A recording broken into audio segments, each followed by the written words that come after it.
Yeah. Right, right.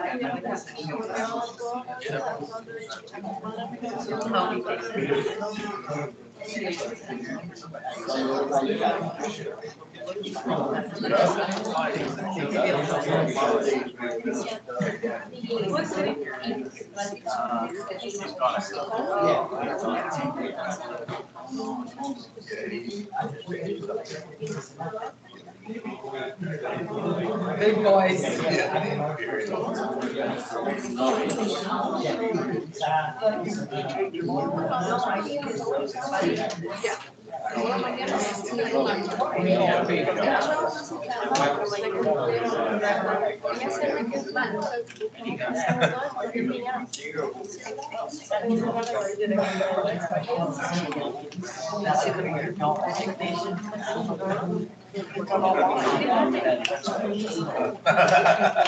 That's a good feeling.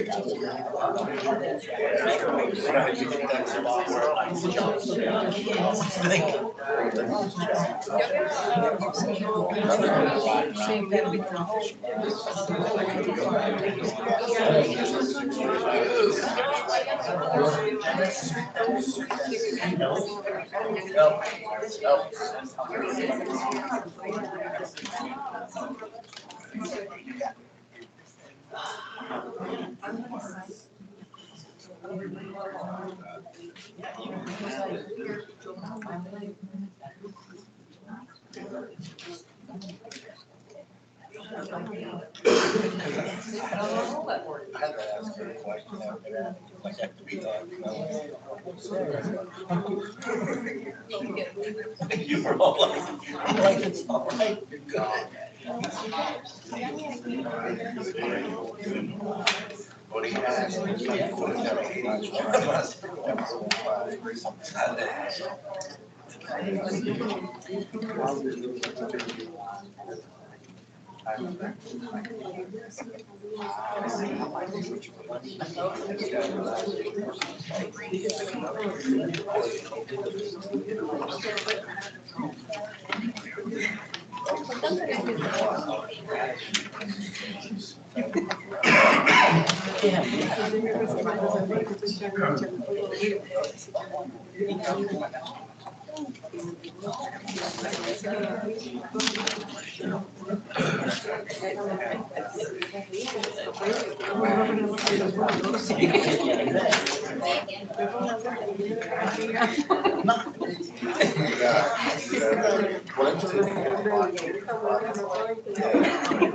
Yeah.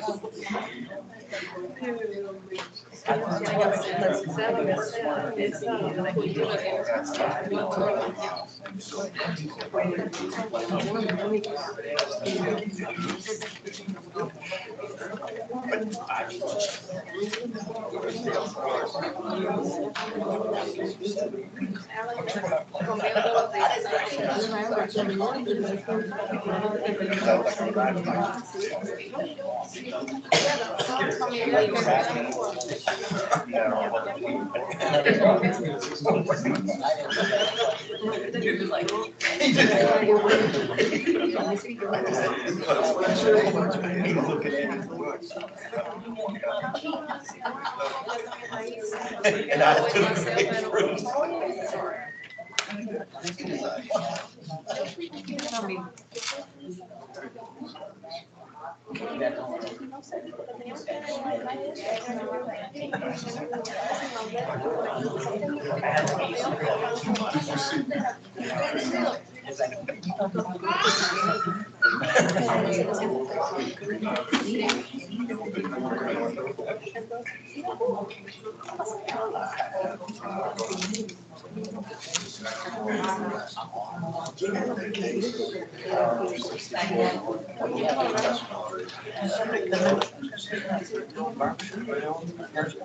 Yes.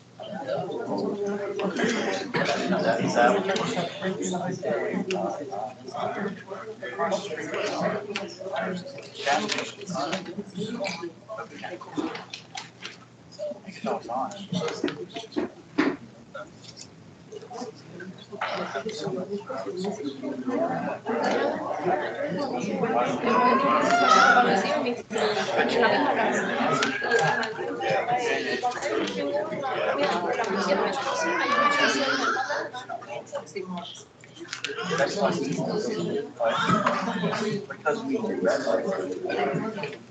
It was later in the day too. Sure that.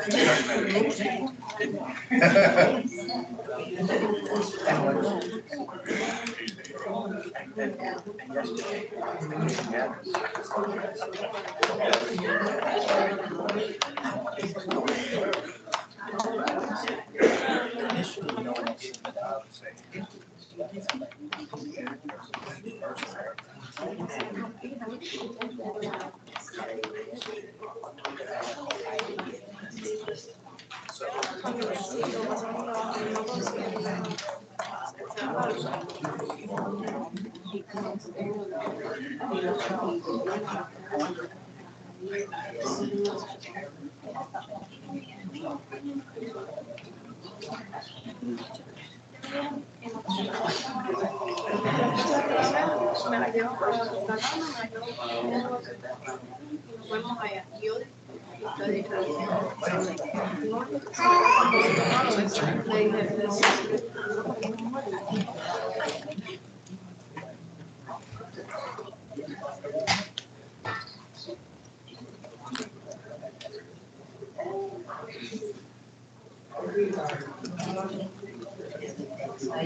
I now call this meeting of the Code Enforcement Board to order. Please stand for the Pledge of Allegiance. Pledge allegiance to the flag of the United States of America, and to the republic for which it stands, one nation, under God, indivisible, with liberty and justice for all.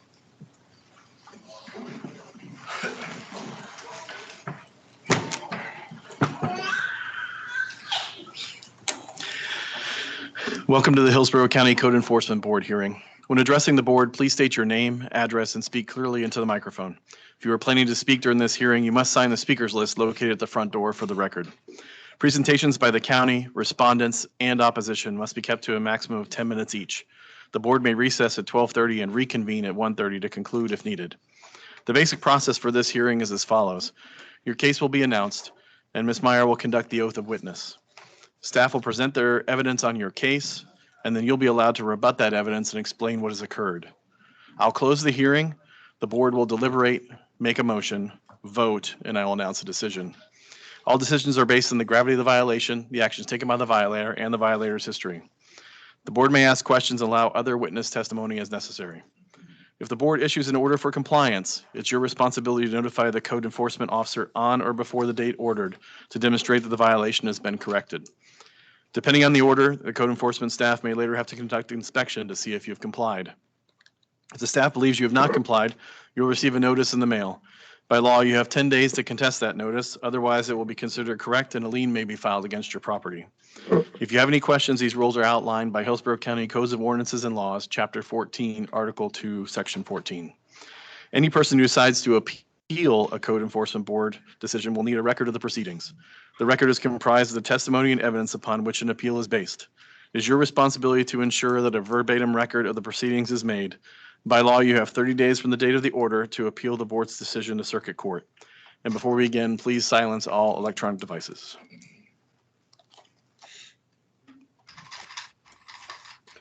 Roll call, please.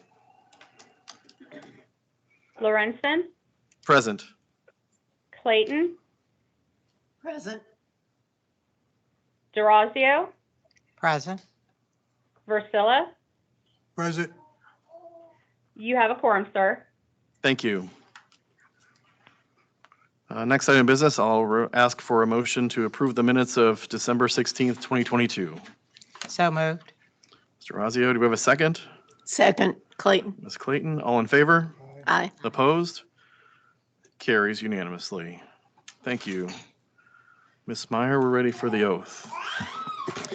All county staff must take the oath of witness.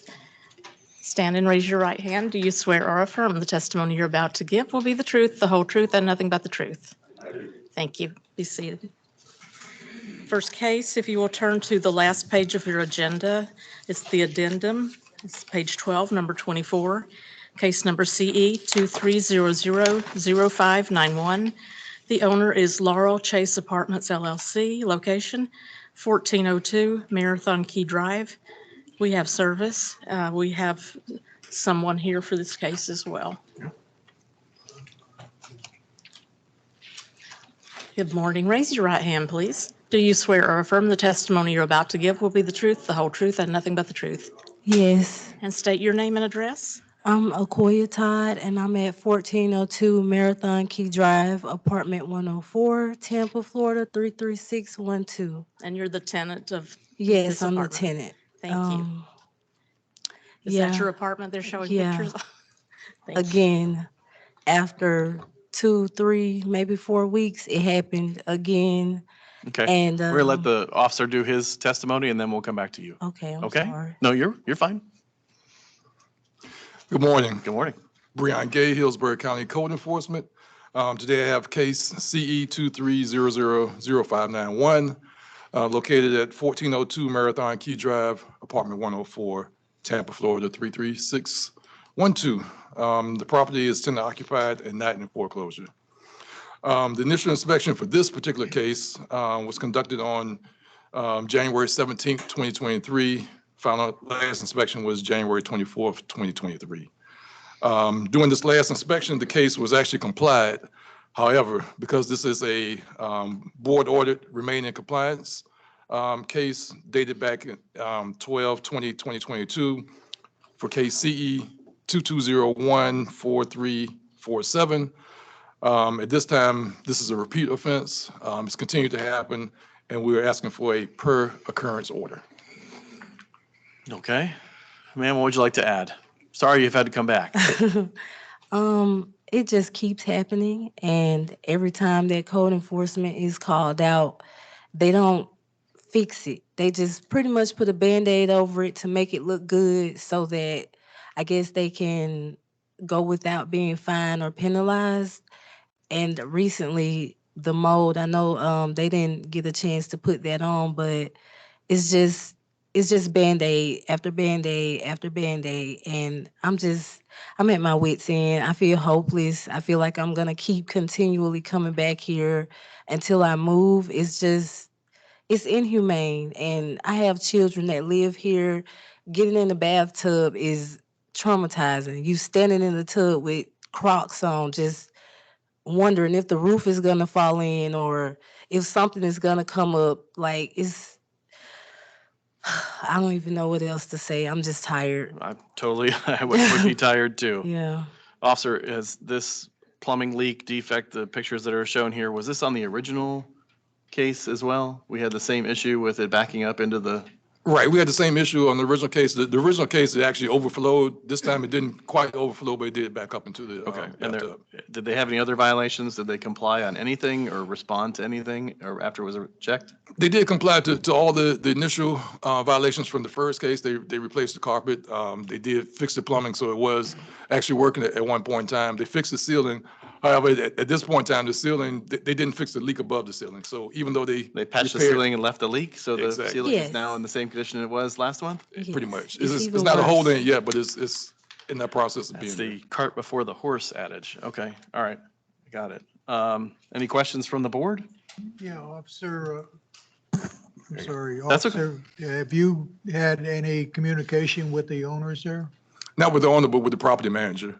Their remedy was to have a company come out and snake it more often than what they were originally scheduled to do.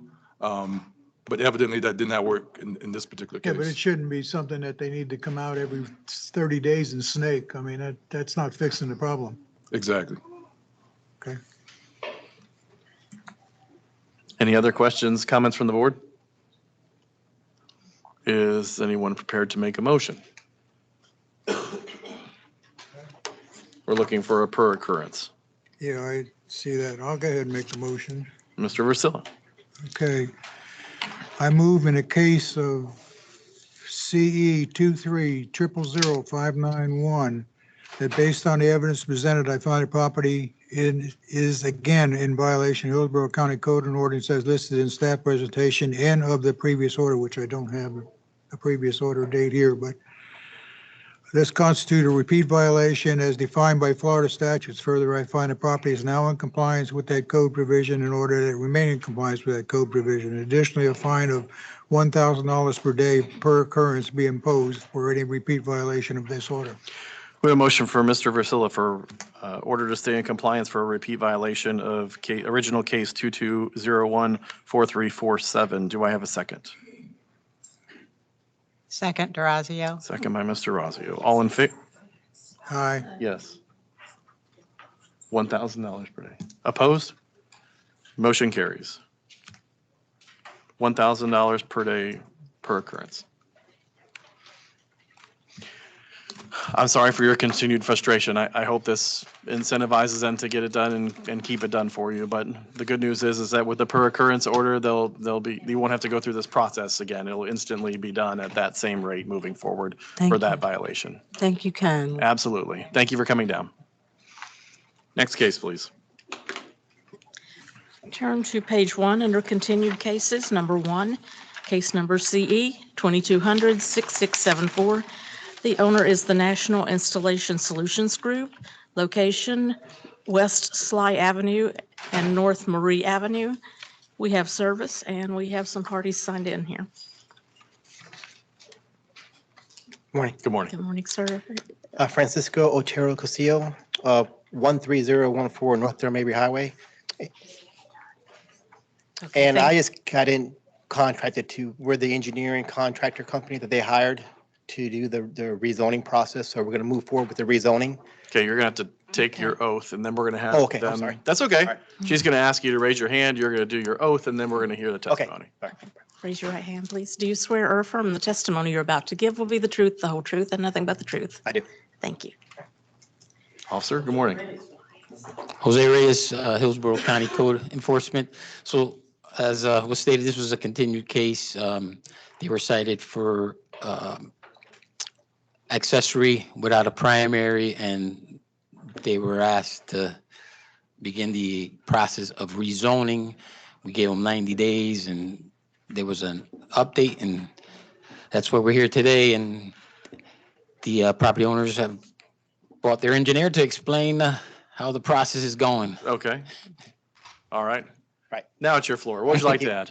Yes, we got contracted to do the rezoning process. We went through our pre-submittal, and we got our package almost complete, the rezoning package. We're going to modify. There's an existing PD on the site. So what we're doing is we're modifying the existing PD to allow these uses. And God willing, and it will get it approved. But the property owners are here also, but they hired us again to get this rezoned. And we should be submitting in the next couple of weeks the application packet for the rezoning modification. So we're here respectfully asking for more time to get this completed. But again, we were hired to get this thing done, and the owners have every intention to get this violation rectified. Okay. And then what do you anticipate the entire timeline to be for this process? Once the application for the rezoning is submitted and accepted, is usually anywhere from 3 to 4 months from start to finish. You know, once the application is submitted, they have to review the site plan. They gave us comments. We go back and forth with the comments. And then once all the comments are addressed, it'll be set for hearing. And that usually takes, again, another 3 to 4 months from start to finish. And then once we go to the hearing, I think it's another few weeks or I think a month before they render a decision. So it is kind of a 3 to 4 month process. Okay. And the owners don't have any issues with coming back and giving us updates as we Oh, go no. through the process? I I mean, believe I that. hate to make people Yeah. continue to come back. Yeah, but I'll we're at definitely the come mercy of the back. county with some deadlines. Yes, so- I'll definitely come back as many times as you want me to give you updates. Okay. And I'll keep in touch with Mr. Reyes. Once we submit, I'll let him know and give him the application number and all that. So Okay. he has a record of what's going on. Okay. All right. Excellent. I will ask the board if they have any questions or prefer to make a motion. Not prepared to make a motion. All right, Mr. Razio. I move that we continue the case until the April 28th code enforcement meeting and get an update then, and perhaps it'll be done. We never Okay. know. April 28th meeting, that's basically 90-day continuance to meet with our next meeting. Do we have a second? After, we have to look for a second. Clayton. Ms. Clayton seconds. Discussion. Mr. Versilla. I think, 90 days, I know the process with the county, it doesn't happen that quickly. So I would change it to 120 days. I'm sorry? We were looking for an update at that time. Okay. Okay. Further discussion, Mr. Razio, to me, the key here is to continue this moving forward. Testimony from the engineer said that he'll be ready to submit for rezone in a couple of weeks. Would you entertain adding to your motion a condition that the resubmittal for the submittal for the rezone needs to be submitted within 21 days so that our team can make sure that that's been done and is moving forward? Yes, I would amend my motion to include that the submission for the zoning change be submitted within 21 days. Okay. So just to, I'm going to sum that back up again. So we're, Right. for clarification, we're requiring the owner and the engineer to submit for rezone within 21 calendar days, and we're continuing the case to be reheard in 90 days for our April 28th hearing. That's correct. Okay. All right. Do we have a second for that motion? Second, Clayton. Motioned and seconded. All in favor? Aye. Aye. Opposed? Motion carries. Right. Okay, so within 21 days, need to file for that so the county can confirm that that's been done, and then come back in 90 days and tell us how it's going. Perfect. All right. Thank you. Excellent. Have a good Thank you day. very Thank much. Have a great weekend. Next case, please.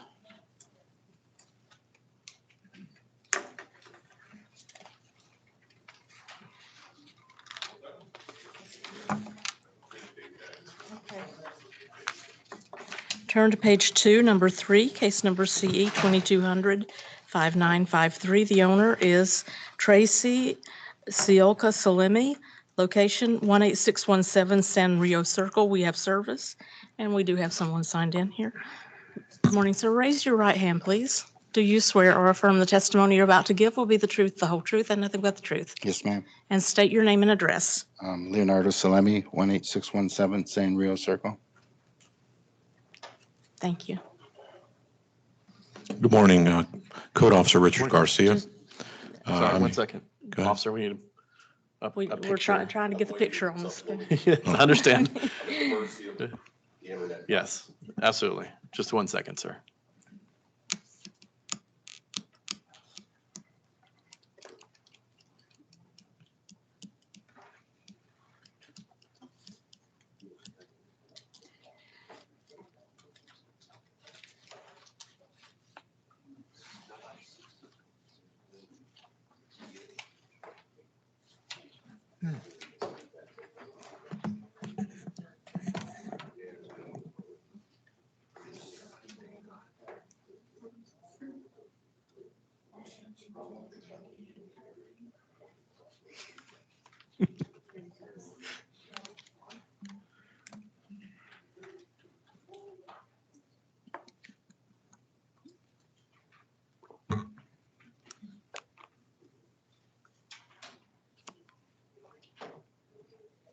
All you had to do was walk over near the computer and it gets scared, right? Excellent. It's the power. All right. Sir, do you recognize the property in that photo there? Is Yes, that ma'am. Okay, thank you. Thank you. All right, officer, go ahead. Good morning, Richard Garcia, Code Enforcement. We're here for case number CE 22005953. The property in question is located at 18617 San Rio Circle, Lutz, Florida 33549. It's zone RSC4 and owned by Tracy Sioka Salemi. The property is not on foreclosure. Code enforcement received a complaint that the property owner was again encroaching on an adjacent county-owned parcel by storing inoperable vehicles and other junk there. The property was first inspected on 5/16/2022, and after obtaining consent from the complainant who lives next door. At that time, it was determined that no encroachment on the county-owned parcel was present. This case had had a prior board order dated 8/19/2021 on case number CE 2001403 regarding the complaint that was made by the next door neighbor. Those violations were complied, and I want to commend Mr. Salemi for the work that they did on the original compliance with removing a crazy amount of junk cars, inoperable vehicles, so on and so forth.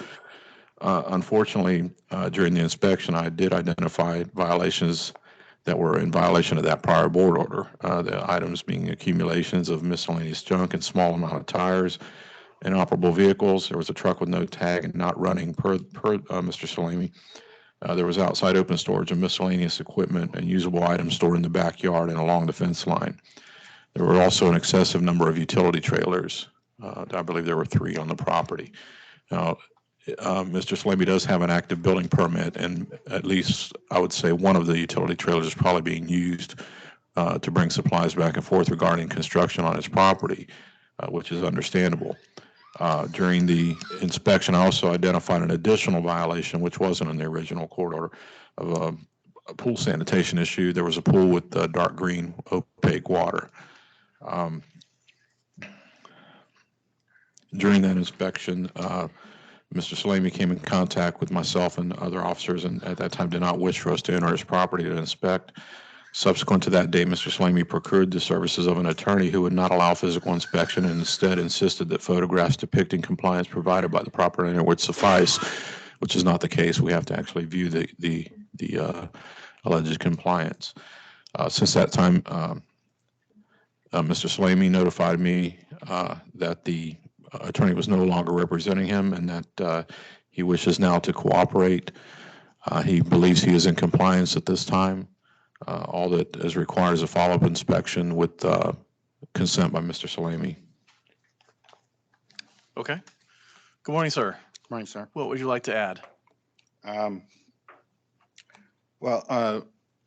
Mr. Garcia did state, we have permits and we're doing renovations and adding a significant amount, almost 2,000 square feet to the home. So we do have a skid steer rented at the time, which comes with the trailer. And that large, there was a yard enclosed trailer, which is my personal trailer. And there was a dump trailer for disposing of trash and whatnot as it fills. So it's going to be on the property. As you can see, that's the trailer in question right there. That's the one with the skid steer came on. The other trailer is a dump trailer, which we put the trash in to go dump. And the other one's our personal trailer, which is allowable on the property. Okay. If you look a previous photo, that vehicle, anyhow, is there a way you can stop some of the photos as they're coming up or not? I'm not moving them, but I've got the general idea here. I mean, Okay. Testimony from the officer was that you thought you had cleaned everything up and you were in compliance. Is Well, that not the case, or? But we were in compliance the day they did come. It's just my wife and I at that time were actually in the yard moving things around. So throughout the day, we have a 6-car garage, and the vehicle in question was in the garage, and we pushed it outside so we could move stuff around inside the garage to grab other materials. It always works that they come by the one day you have it out of the garage. That's just how it works. Well, anyhow, just unfortunately, that happened to be the situation. Okay. Sure. So it is what it is. There's pictures here of 5/18/22, which is a drone aerial picture of the county because they were looking for the encroachment, and it shows that that vehicle was not there. Okay. So that's days later, and it shows that all the other things that were in question aren't there either. And the pool itself is blue. And you can see the bottom. Yeah, well, I can see it. You can see it. Okay, Right. That's all I'm asking. Right, I can see it. So again, your testimony, sir, is that since these pictures were taken in May or even on the 18th, Right. you are now in compliance with all of the violations listed here. Yes, but what I want to say is we weren't in violation. That's what I'm trying to say. He Okay, said well- we were, but we weren't. Okay, So I want to make it sound like it's a repeat situation because it's not a repeat situation. It just so happened to be that, at the time. he had his opinion and this is our opinion. At the time We're working. at the time the inspector was there, those violations were cited. Those violations match up with a previous prior dated board order. What I'm asking you is if they are in compliance. If they're not in compliance and you still need time to correct them. Yes, how they're in much- compliance, Your Okay, Honor. all right. So everything's just basically come out and get re-inspected and you're good, right? Yes, sir. And Okay. I provided pictures in the booklet that we have of past and current pictures of the state of the property. If you go to bookmark on the orange part of the folder, it shows all the pictures of the property, past and current.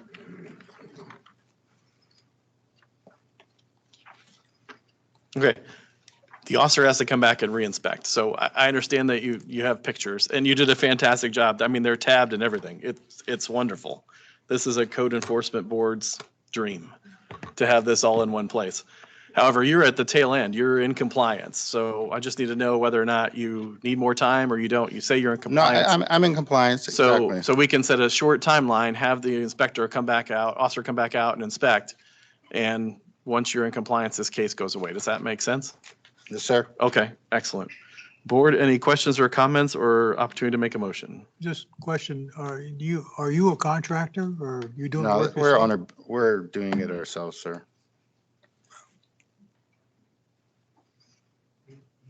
Okay, They do have a permit, an actual, they have a building permit to do what they're doing. excellent.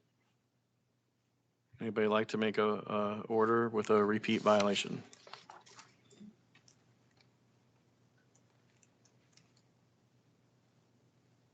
Anyone at all?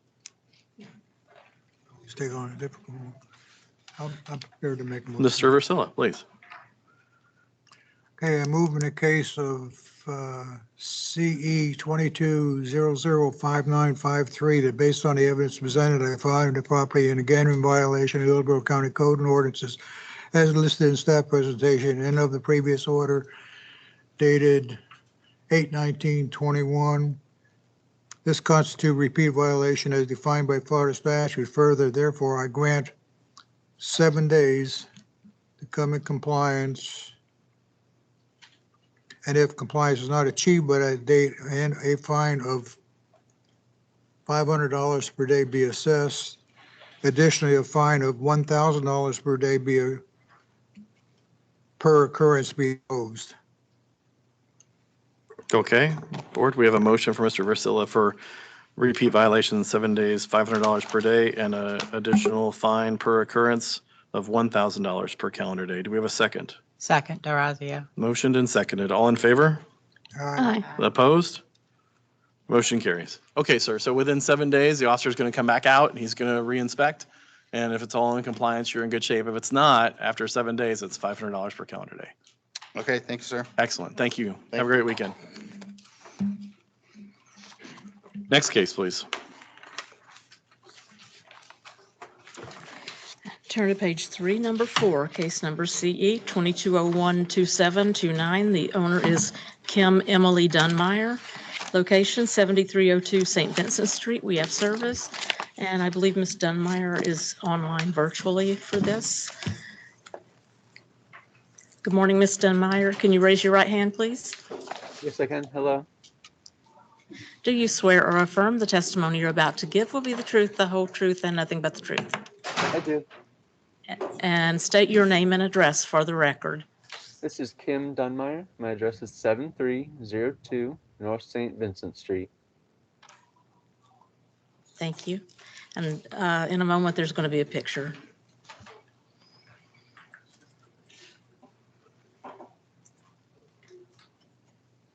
Okay, do you see the picture and do you recognize that property? Yes, I do. Thank you. Good morning, officer.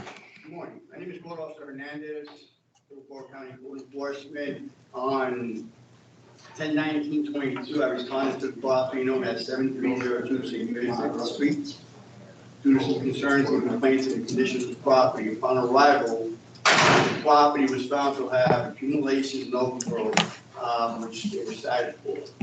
Throughout research, it was found that the property has had prior court orders.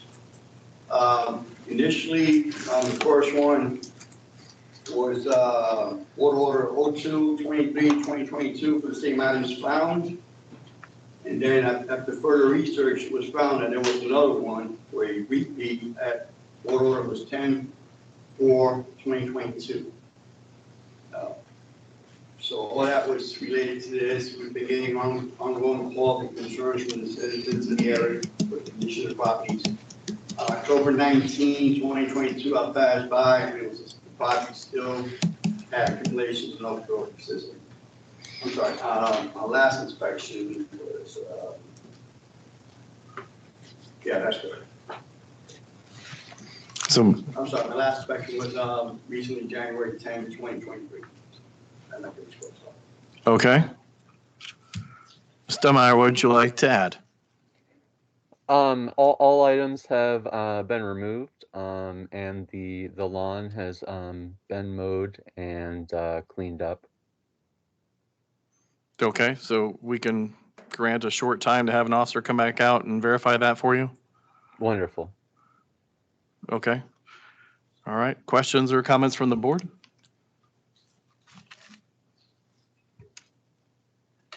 Or a motion? I'm prepared to make a motion. Sure. And just to be clear, there were other violations reported prior to this. Correct. It's listed at the top of your page as a repeat violator, so the motion should be as a repeat violator. Is your microphone on, officer? Is your microphone on? Can you guys hear me now? That's There better. we go. Thank you. I'm actually looking for a per occurrence based on the prior histories. There's been 2 board orders already on this property and the condition still remains. It's been ongoing. Okay. That repeat violation does include a per occurrence, so Okay. we're good. Repeat violation With time to comply, right? with time to comply. Okay. Yeah, and the gentleman said, I said move that she's in compliance, so in compliance now. we should have a short time. Okay. I move in case number 22012729 that based on the evidence presented, I find the property is again in violation of Hillsborough County codes or ordinance as listed in the staff's presentation and of previous code order. I don't have the previous order. It's in the number, but, top corner of the 2/23/2022. It's on what? Two. It's very faint at the very top right corner of the page. See it? I don't know what they're looking for. Oh, 2/23/2022. Got it. This constitutes a repeat violation as defined in Florida statutes. Further, I therefore grant 5 days to come into compliance, and if compliance is not achieved by that date, a fine of $500 per day be assessed. Additionally, I find that $500 today per occurrence be opposed for any repeat violations after compliance is achieved. Okay, we have a motion for Mr. Razio for 5 days, $500 per day, with a repeat violation per occurrence of $500 per day. Do I have a second? Second, Clayton. Thank you, Ms. Clayton. Motion and seconded. All in favor? Aye. Aye. Opposed? Motion carries. Okay, ma'am, you have 5 days to get that taken care of. Sounds like you already have it in compliance, so within 5 days, the officer will come back out and re-inspect that, and if it's all cleaned up, you're in good shape. All right. Thank you so much. Thank you. Have a great day. You too. Thank you. Next case, please. Next case is number 5, case number CE 2200-8028. The owner is the 1953 Trust, location 11857 Meadowdale Drive. We have service, and I believe Ms. Dolly is online. Good morning, ma'am. Raise your right hand, please. Is your microphone on? Yes, it is. Can you hear Okay. me? Now I can. Can you raise your right hand, please? It's here. Do you see it? Okay, that's not my property, by the way. I'm a neighbor. I'm a witness.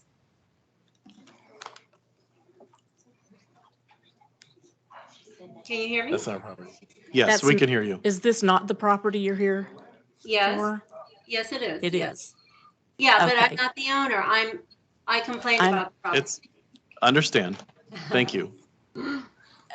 Will you raise your right hand, please? It's raised. Do you see it? Oh, I can't. I don't have a good view. Okay. Do you? I'll put it in front of you. Do you? I see it now. Do you swear or affirm the testimony you're about to give will be the truth, the whole truth, and nothing but the truth? Yes, ma'am. Okay. Thank you. Did you already say your? Okay. State your name and address for the record. Dolly Morera. I'm right next door. I'm at 11845 Meadowdale Drive, Tampa, Florida 33625. How do you spell your last name? It's M as in Mary, O-R-E-R-A. Thank you. Okay, are you ready? Go ahead, officer. Good morning. Mike Cacho from Code Enforcement. This is case CE 22008028. The property located at 11857 Meadowdale Drive, 33625, is tenant occupied and is zoned AS1. It's not in foreclosure, and this case originated in 7/6 of 22. The property was last inspected on 1/9 of 23. The property was posted on 1/10/23. The following violations were noted: improper use of zone, inoperable vehicle, exterior wall, roofs, and/or parts thereof. The improper use of zone in violation and the inoperable vehicle violation have been complied with. Exterior walls and roofs violation currently remain. Okay, Ms. Morera, you want to give us a history as a next door neighbor? Yeah, I've been the witness they have an auto business going there. The guy's a mechanic. And he's also subleasing the property to renters who live in trailers. Just yesterday, he was repairing a truck. On January 9th, they must have known that he was going to come out to the property because they moved their trucks out on the road, on the main road. And then when he left, they moved the trucks back. And I did text him. I did text the code enforcement officer while he was there that's what they did. He didn't respond to my text. So I don't know if he got that text. But that is what they're doing. Any vehicles that are commercial vehicles, they're moving it down the road. So they must have known particularly about that visit. The owner of the property has been irresponsible regarding who he puts there on the property. There's been the police has come out. There's a history of police. I have it right here. It's Hillsborough County Sheriff's Office.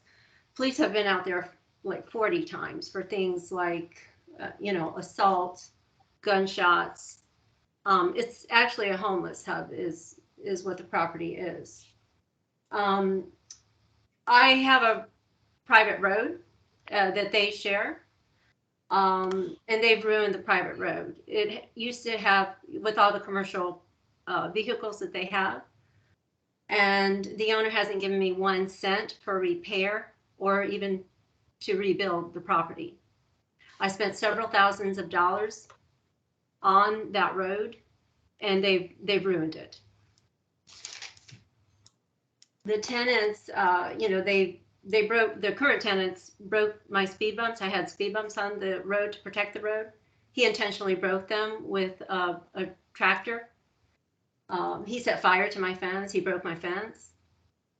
And the owner is, like I said, just really irresponsible as far as who he puts there on the property. Currently, there's people living in campers. I saw one of the people defecating in the yard about 2 months ago. They're leaving used toilet paper on the property with fecal matter and fecal matter as well. And I mentioned this to the code enforcement officer upon my first meeting in July to him. So I don't know if that's been looked at, but they do have people living in campers. The tenant was asking for rent one day for one of the people that they have living in the camper, and the person saying, I already gave you $100, and there was some sort of discussion, some sort of fight that happened. But, you know, the business is still going on. Okay, I understand it. It sounds like a very challenging neighbor, ma'am. Unfortunately, the issue in front of us today is exterior walls and roofs and parts thereof. Is there any testimony you'd like to give about the walls and the roof? Otherwise, that additional information obviously might come from an additional complaint or another case or something like that. And unfortunately, those are the only two items we have to address today with the owner. Well, the business was cited, and it has not been resolved. Yesterday they were fixing a truck. That has not been resolved. Okay, so nothing specific about the roof or the walls that you'd like to add? Nothing that I'd like to add about the roof or the walls. So okay. Regarding the business, would I just refile the complaint and get a drone? I would stay in touch with the officer. It sounds like you already have their information, and either you can refile. I'm not sure how that works, whether you have to refile a complaint for those additional items and they can come back and reinspect them and maybe find them on the property. It sounds like they vacated the property the day he was there, which is unfortunate. But the only violations we can deal with today are the two that we have. So I'll pass it over to the board, see if they have any questions or comments. Otherwise, we'll make a ruling. But thank you for giving us some history on that particular property owner. I appreciate it. Questions, comments from the board, or anyone prepared to make a motion? I just want a Mr. Razio. clarification. Is this a new case or it's okay? Question to the officer. I didn't, maybe I missed the slides, but what's wrong with the roof and the exterior walls? Well, the exterior walls, he, at this point, went ahead and put some lattice up in front of the holes. Behind it, it's offset out, I wasn't going to go and move anything. That's what I took a picture of. In the center behind it is a large hole. They needed to be filled. And on the roof, the eaves, you can see where the wood is rotten. That needs to be repaired. There's some plant material growing out of the side of it as well. So it's in bad shape. It's degraded from the weather.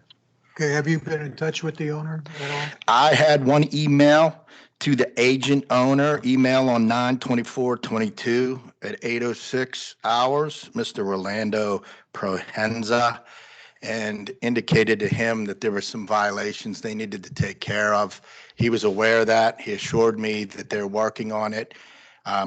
Keep in mind, this case has originated 7/6/22. Nothing was done in regards to the roof and the holes in the wall. So that's where we stand right now. So there's no life safety issues? No. Okay.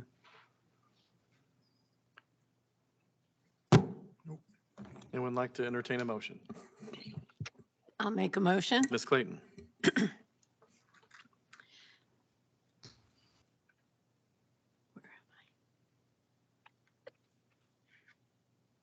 Okay, I'm sorry. I move in case CE 22008028 that based on the evidence presented, I find the property is in violation of Hillsborough County codes or ordinances as listed in staff's presentation. Further, based on the gravity of the violation, the actions taken by the violator and the violator's history, I grant 15 days to come into compliance. If compliance is not achieved by that date, a fine of $400 a day be assessed. I have a motion from Ms. Clayton for 15 days, $400 per day. Do I have a second? Second, DeRazio. Thank you. Motion and seconded. All in favor? Aye. Opposed? Motion carries. 15 days, $400 per day. Thank you, officer. Okay, thank you. Thank you, ma'am, for coming online and testifying for us. I appreciate it. You have a great day. You too. Bye-bye. Next case, please. Turn to page 4, number 7, case number CE 2100-7950. The owner is Arthur Davenport and Michelle Davenport, 6302 Brandon Circle. We have service, and Mr. Davenport is here. Good morning, sir. Raise your right hand, please. Do you swear or affirm the testimony you're about to give will be the truth, the whole truth, and nothing but the truth? I do. State your name and address, please. Arthur Davenport, 6302 Brandon Circle, Riverview. Thank you.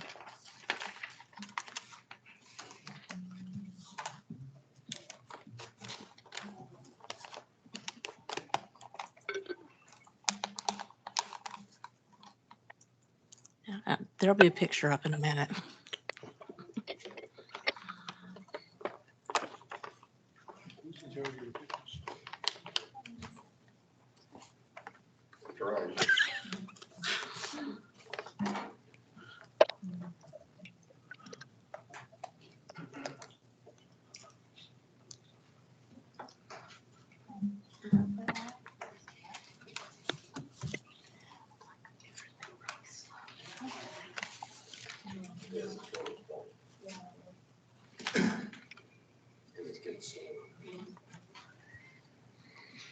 Anyone want to volunteer their hotspot?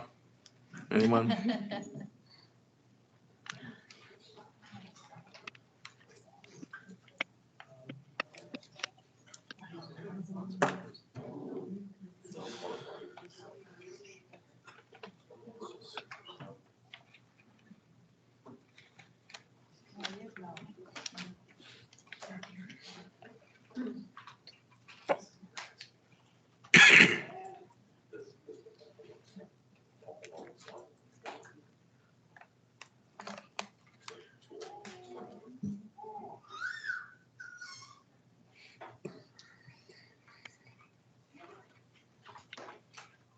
How was the drawing? Great.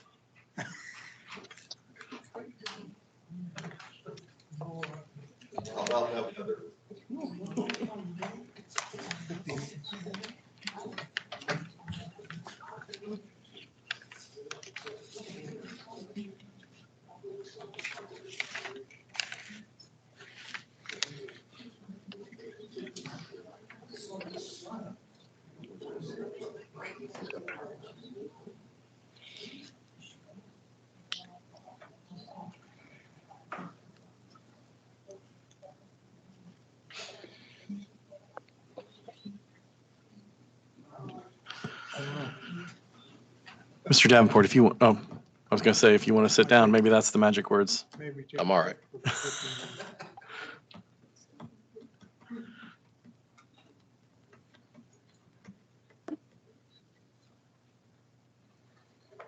We got icebreakers. You want some I'm icebreakers? trying to cut back. Thank you. Want some Tic Tacs? Also, not good for me. Want some cookies? That might work. No, I'm just kidding.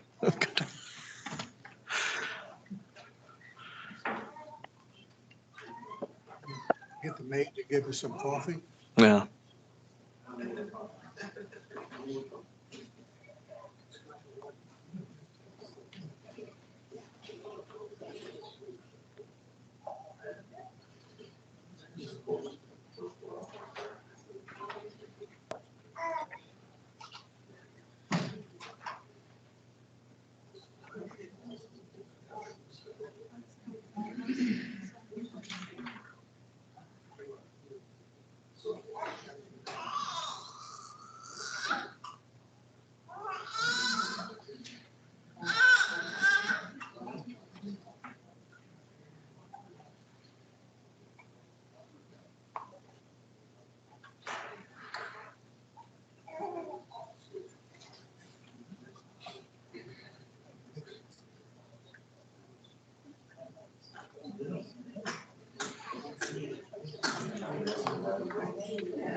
And do you recognize the property in that photo?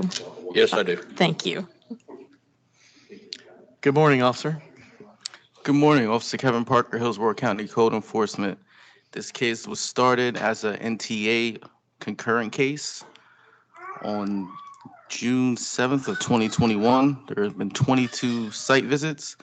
The NTA case, which was CE 190121233, was complied on June 16th of 2022.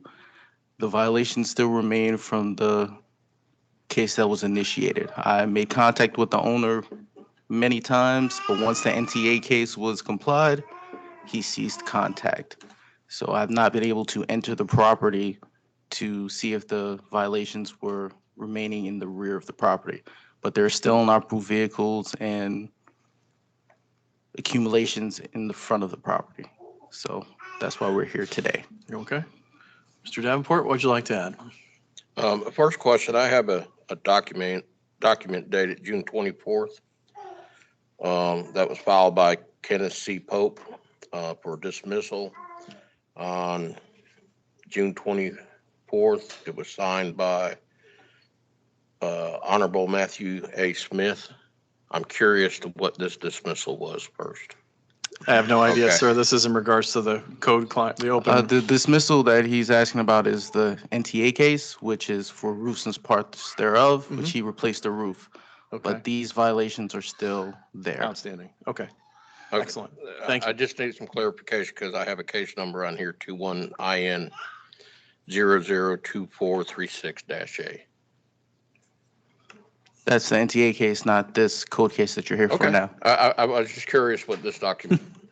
No Okay, worries. That's all. Get a letter in the mail and it doesn't state everything. It just says dismissed. Okay. I can address the item number one. Okay. Accumulations. That was from an old case. Okay. Back in 20 or 21, and that was cleared. Okay, that picture right there, that that equipment is not there now. That's all been removed. Okay. Okay. That was a business venture. That venture is closed now. Okay.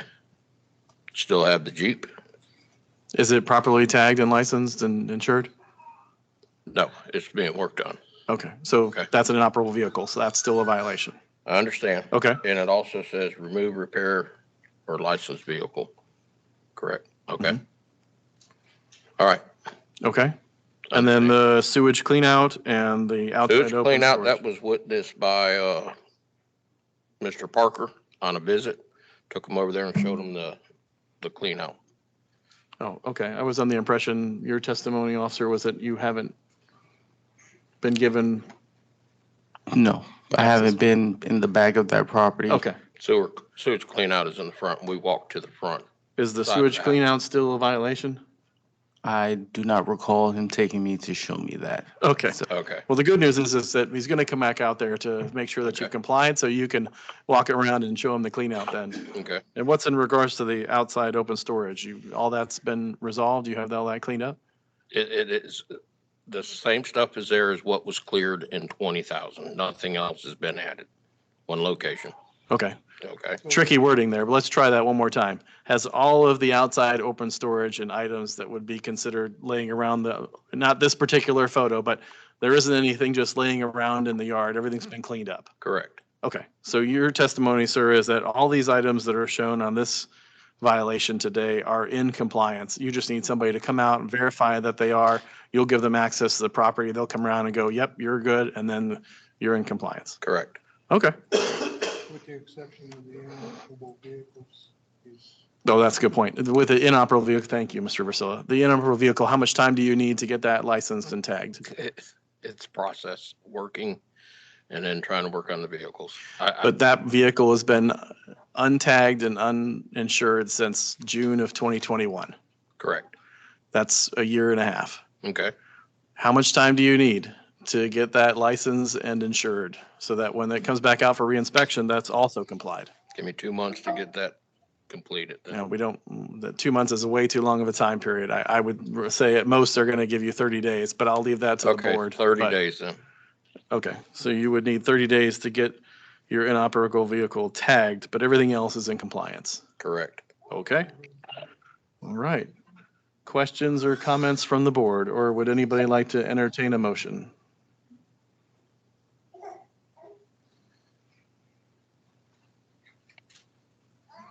I'll entertain a motion. Mr. Versilla. Okay, I move in a case of CE 21007950 that based on the evidence presented, I find a property in violation of Hillsborough County Code and ordinance as listed in staff presentation. Further, based on the gravity of violation, the action taken by the violator violates history. I grant 30 days to come in compliance. If compliance is not achieved by that time, a fine of $200 per day be assessed. Additionally, that the owner is to cooperate with the code enforcement officer and allow a site visit. Okay, we have a motion from Mr. Versilla for 30 days, $200 per day on all violations. And Second. an additional line item to make sure that the officer is granted access and in cooperation to review the violations and make sure they have complied, which. Second, Clayton. Thank you very much. Motion seconded for discussion.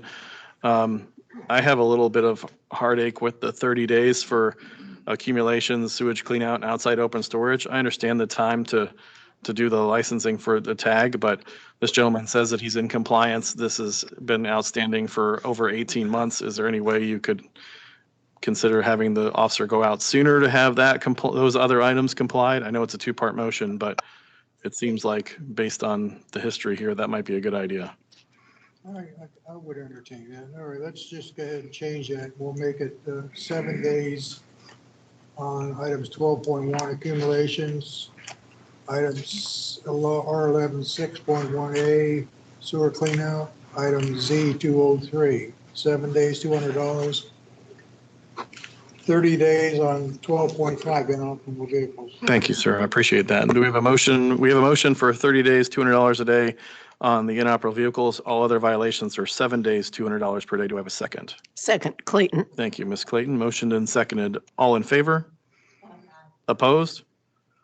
Motion carries. Okay, sir. Within 7 days, just stay in contact, get in contact with the officer. He'll come back out and he'll go walk the property with you from front to back and all the way around and upside down and make sure that all those are in compliance with the exception of the inoperable vehicle. You have 30 days to get that tagged and insured, and then he'll come back out and double check that. And you can just call him, let him know when it's done, and he'll comply that for you as well. I do have one question not concerning this. What is the definition of overgrowth? I hear that. You can get with the officer offline. He's standing up right now. I was just curious. Yeah, absolutely. And he can define that for you exactly what that is. Okay. All right. All right. Thank you. Thank you very much. Next case, please. Page 5, number 8, case number CE 22011720. The owner is Yosia Cruz Valles, 7601 Canyon Court. We have service and we do have some parties here. Good morning. Good morning. I'm here to translate. Okay, could you both raise your right hand to take the oath? Do you swear or affirm the testimony you're about to give will be the truth, the whole truth, and nothing but the truth?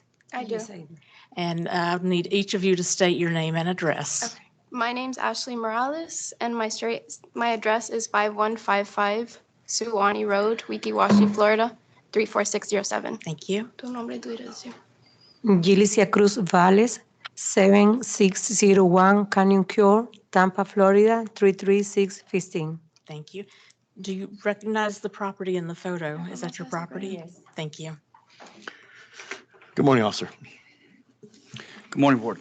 Edward Spriggs, Hillsborough County Code Enforcement. The case before us today is CE 220111720. The address is 7601 Canyon Court, Tampa, 33615. The owner, sitting right there, is Valles. The property is, there's no, the taxes are current. This is no life safety issues. The property involved here is for commercial vehicles. The property here has, on numerous occasions, had a box truck parked in front of it here. In this case here, September 21st was when it was cited the last time. There is a previous case, CE 22006731, dated 1 June 22, using the same vehicle. The vehicle has been removed. the owner has sought parking elsewhere for the vehicle. We're here to ask the board for a RIC on the property so they remain in compliance and not bring the vehicle home and park it in the neighborhood. Okay. Ms. Morales, you want to translate all that? He didn't give you a single break in there. It's Just- okay. It's okay. So él simplemente dijo que en múltiples ocasiones vieron la troca afuera, pero que ya eso no está pasando, que él quiere que no vuelva a pasar. Okay. Okay. Now, is there anything that she'd like to add? She just wanted to let you guys know that the last time that it was cited there was because she has a store and she picks up merchandise back and forth. It's no longer on the property. It doesn't stay on the property anymore. But the last time was due to the fact that they were driving from Miami to Tampa and it got to be 3, 4 in the morning. So they left it out until 7 or 8 to where they could take it to the lot. But it no longer happens. She has a specific lot where she parks her work truck. So that's not going to be a problem anymore. Okay, so she understands that this is just order to remain in compliance, that we understand that she's in compliance, but she needs to stay that way. Dice que solamente es para verificar que tú sabes que estás cumpliendo ahora, pero que sigas cumpliendo en el futuro. Okay, no problem. Okay. Questions, comments from the board? I'm prepared to make a motion. Please, Mr. Razio. I move in case number CE 22011720 that based on the evidence presented, I find the property was in violation of Hillsborough County codes or ordinance as presented. Further, I find the property is now in compliance with the code provision in order that it stay and that it remain in compliance with this code provision. We have a motion for remaining compliance for Mr. Razio. Do we have a second? Second, Clayton. Thank you. All in favor? Aye. Opposed? Motion carries. Thank you for finding another place to park the truck. And as long as you just keep it there and not at the house, we'll be in good shape moving forward. Thank you so much. Thank you very much. Have a great weekend. Thank you, board. Thank you.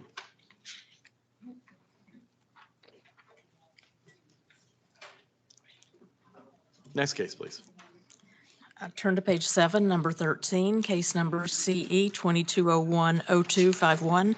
The owner is Enrique Rodriguez Perez and Nielis Torres Hernandez, 6518 West Clifton Street. We have service. And I believe this is Mr. Perez, is that correct? Yes, Enrique Rodriguez, 6518 West Clifton Street, Tampa, Florida, 33634. Thank you. And raise your right hand, please. Do you swear or affirm the testimony you're about to give will be the truth, the whole truth, and nothing but the truth? I do. Thank you.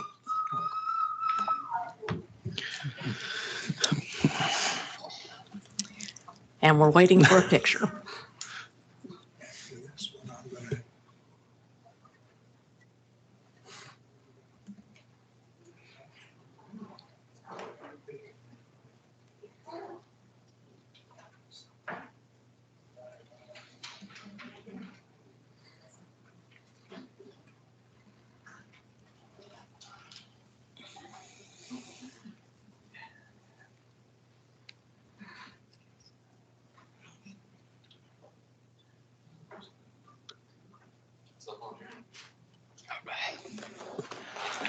Do you recognize that property in the photo? Yes, ma'am. Thank you.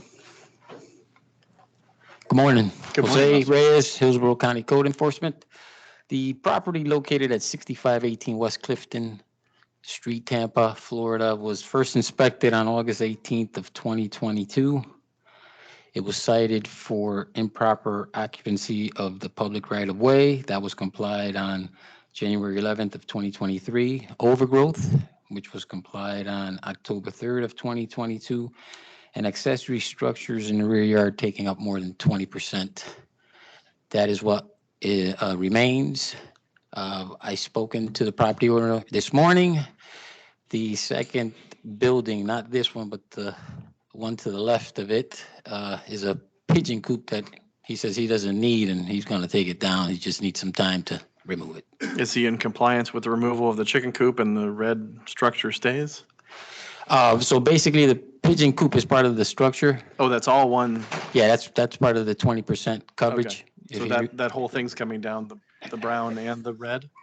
The brown on the left side, that's going to get removed. He says The red is remaining? the red is fine. As long as he removes that pigeon coop, he won't be That's in violation of the 20%. All right, excellent. All right, sir, what would you like to add? I was out of town for the last few months. I didn't knew anything about that. I just got the notice yesterday, and that's why I was asking today. What was the reason I didn't knew anything about the 20%? I just got the house like 2 years ago, and that's like a vision thing that they built there before. I don't even need it. I've been trying to remove it for a while. It's been kind of crazy to remove that. Don't have a need I for didn't that. even knew. I don't even need it. It's just there taking space for my kids that I needed for them Okay. to play. But All right. it's gonna be removed. I just need. How much time do you think you need to remove it? I'm a mobile phlebotomist. I travel a lot. I need at least like 45 days, if possible, to remove all that because, it's the way that the house built is, it's tricky to remove all that. So You it's just have I to need like Tear it 45 down days, if instead of possible. moving in one piece, I guess? Okay. All right. No life safety issue No, here? no life safety issues. Any concerns about the timeline? No, Okay. that's fine. All right. Questions or comments from the board? Anyone like to entertain a motion? I'm prepared to make a motion. All right. Ms. Clayton? I move in case CE 22010251 that based on the evidence presented, I find the property is in violation of Hillsborough County codes or ordinances as listed in staff's presentation. Further, based on the gravity of the violation, the actions taken by the violator and the violator's history, I grant 45 days to come into compliance. If compliance is not achieved by that date, a fine of $250 a day be assessed. I have a motion for Ms. Clayton for 45 days, $250 per day. Do we have a second? Tarazio. Thank you, Mr. Razio. Motion and seconded. All in favor? Aye. Opposed? Motion carries. Okay, sir, you have 45 days. Just stay in touch with the officer as you go through the process. Once you're complete, just give him a call, let him know. He'll come back out and inspect it, and you'll be good to go. All right, thank you. All right? Appreciate it. Thanks. Have a great weekend. All right, ladies and gentlemen, we're taking a 7.5-minute recess for a restroom break. We'll be right back.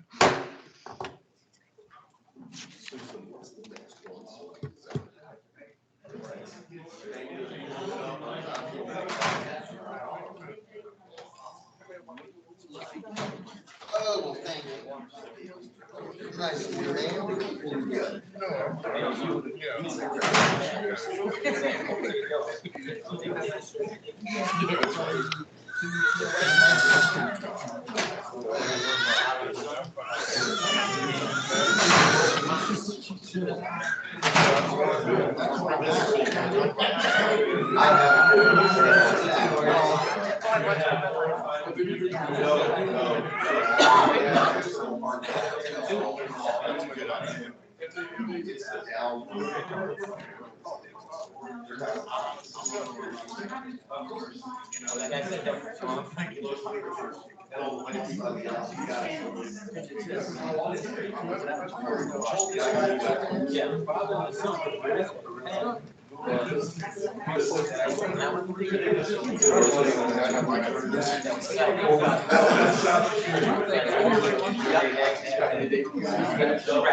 Oh, by the way, Christine's, do you know Christine's dad's an artist?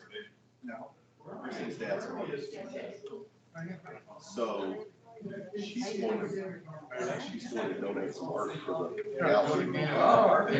Legit art. That's good. We'll have a replica Mona Lisa coming too. Well, so I told her, because I had seen the art in her house when I went to turn her lights off at Christmas. I told her she's lucky it's still there. Because the Quinn picture I've seen before, I was like, well, told you 3 times I wanted it. What's wrong with it? Donate it to the, she didn't believe it. So we tried to explain that this is the Timberwood Art Gallery. So so she's like, oh, she's like, oh.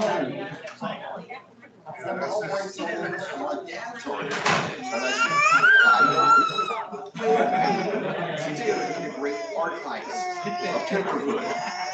Yeah, I'm kind of that weird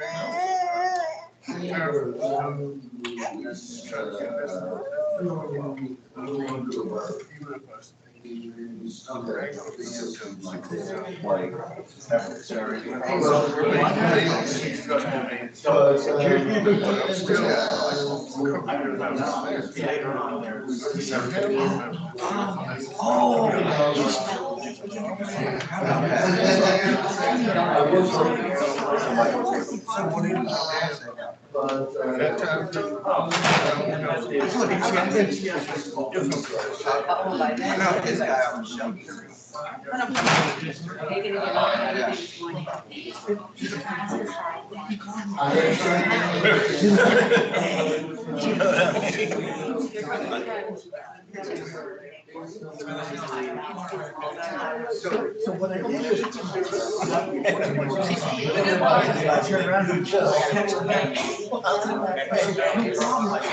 didn't know what went back to bed. I said, I was still early in the morning. I said,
Pretty. All right, ladies and gentlemen, we're back in session for our folks downtown, recording secretary. Next case, please. Turn to page 8, number 16, case number CE 2200-7252. The owner is H&T of Tampa LLC. Location 11802 Williams Road. We have service. And we have someone here to speak. Good morning, ma'am. Raise your right hand, please. Do you swear or affirm the testimony you're about to give will be the truth, the whole truth, and nothing but the truth? Yes, And state your name and address. my name is Kelly Huang. I'm with H&T of Tampa LLC. Address is 11802 Williams Road. Okay. And do you recognize that Yes. property in the photo? Thank you. All right. Good morning, officer. Officer, is I your am not able to microphone hear on? the officer's testimony. Thank you. We're on it. Was that? Try again. Again, I'm Officer There we go. Padilla, Hillsborough County Code Enforcement. This is a case I self-initiated back in June 13, 2022. At that time, I cited the property for accumulations and overgrowth and inoperable vehicles. The problem with this case is, spoke to the owner at one point. They will comply, but it goes right back to the same violations again. When I checked it on the 19th of this month, it had accumulations, but 1 or 2 other vehicles violations were compliant, but as soon as they comply them, they go right back to the same 3 violations. So it's like a never-ending cycle. So that's why basically we're here today. Okay. All right, ma'am, what would you like to add? Yes, I have talked to the tenant several times and they told me they removed the vehicle and cleared the yard, but I guess the yard get dirty again. They have kids and I just need to keep reminding them not to throw trash in the front of the yard. Or anywhere in the yard, but Anyway, yeah. yes, and then the vehicle as of this morning, there's no vehicle, no inoperable vehicle in the back. Okay, so it's your belief that the trash has been cleaned up and the vehicle is no longer there? Yes. Okay. Well, you have to let them know, one of the vehicles includes a trailer that they keep parking right there on that corner, and that trailer sometimes don't have a tag. Okay, And then so, in the backyard behind that fence, that The grass trailer is that's overgrown. shown in the right of way? Yeah, that one right there. Okay. so the trailer will need a tag to be able to park there, where does the trailer not allow to park at the property? It has, if it's gonna be there, it's a trailer, it has to have a tag on it, because you're gonna pull it behind a vehicle, and if it's on the road, it has to have a valid tag on it. Okay, I'll let them know. Is there a location issue with that too? It shouldn't be on the right of way, should it? It should be in It the driveway? shouldn't, but to be honest, I didn't say anything about that. I was concerned about that tag and Okay. inoperableness of it. Okay, well, he would like it to be operable. You might want to remind them that they probably shouldn't park it in the right of way as well, but that's Okay. not part of this case, so. Okay, All right, so we have accumulations in operable vehicles. You believe that those items have been resolved, so we can have the officer come back out and re-inspect in a short time period? yes. Okay, all right. Question, how long has the tenant been a tenant for you? Their lease expire February 28 next month, so they're just been there almost a year. Okay. Well, it seems like that's an ongoing, you know, Right, the previous tenant is kind of dirty too, that's why we moved them out, and then this one, yeah, we didn't know they're dirty until I mean, they moved. the officers don't want to keep coming out there and reciting these things. You know, we got to have somebody that comes in compliance and stays that way. You understand? Yes, yeah, I'll tell them that for us to renew their lease for starting March, they'll have to keep it clean, Yeah, you might otherwise wanna we're put not that- going to Put that renew in your them. lease, right? Right, Yeah, okay, okay. All right, good idea. okay, thank you. Questions, comments from the board? Want me to go ahead? Anybody? I'm prepared to make a motion. Mr. Razio, please. I move in case number CE 22007252 that based on the evidence presented, I find the property is in violation of Hillsborough County codes or ordinances as listed in the staff's presentation. Further, based on the gravity of the violation, the actions taken by the violator and the violator's history, I grant 10 days to come into compliance, and if compliance is not achieved by that date, an amount of $400 a day be assessed. All right, we have a motion for Mr. Razio for 10 days, $400 per day. Do we have a second? Second. Thank you. Second, Clayton. Ms. Clayton, motion and second. All in favor? Aye. Opposed? Motion carries. So in the next 10 days, you need to have that re-inspected, so just stay in touch with the officer. If it's already done, you can call him, have him come out and inspect it. If it's in compliance, then you're all done. Otherwise, after 10 days, it's $400 per day. Okay, thank you. Okay, thank you. Have a great day. Thank you too. Next case, please. Turn to page 9, number 18, case number CE 2200-9662. The owner is Pierre Eppleshot and Maria L. Eppleshot, 10530 Branchton Church Road. We have service, and I apologize if I did not pronounce your name correctly. Good morning. Good morning. Raise your right hand, please. Do you swear or affirm the testimony you're about to give will be the truth, the whole truth, and nothing but the truth? Yes. And state your name and address. Maria Leposhaw, 106 Halton Circle, Seffner, Florida. Pierre Leposhaw, 106 Halton Circle, Seffner, Florida. Thank The you. T is silent. Yes. Excellent. Thank you. Good Now we're morning just waiting. again. 1 second, officer. We're waiting on a picture. Okay. Hey, Susie, is that your dog?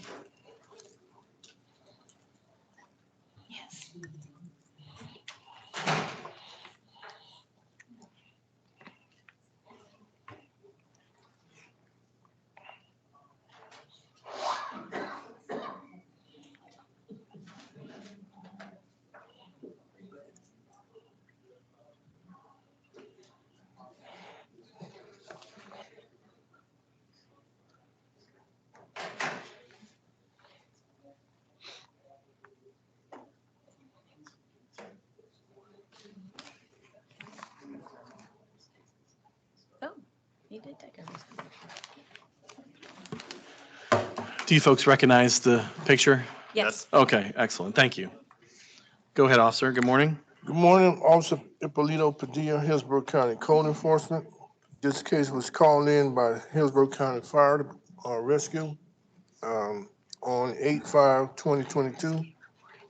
There was a trailer, a mobile home on the property that burnt down. There's two other structures on the property. The property is a complete mess. As you can see in the photos, there's debris everywhere. And part of the problem was there was a tenant that was on that property. There was a big box truck in the driveway, trash and stuff everywhere. And last visit I went on the 19th, the truck was moved. There's a big yellow dumpster in the middle of the driveway, but there's debris everywhere. And there's also like a camper that's been demolished that's sitting on the property. The property is a safety hazard, safety issue because of all the debris, but also used to be a fish farm and there's all kinds of ditches and whatever. Somebody wander out there and fall into something or get hurt on all that stuff that's out there. Okay. So, from time to time, I have had messages and notes from, I can't pronounce the owner, Mr. Lepashat. T silent. But I've been out on medical leave, so I haven't had any contact for a little while. Your last trip out there, though, you saw a dumpster and things like Big that? yellow dumpster. And, Sounds like somebody's trying to do something. yeah, but it's a lot of work. Okay. Okay, excellent.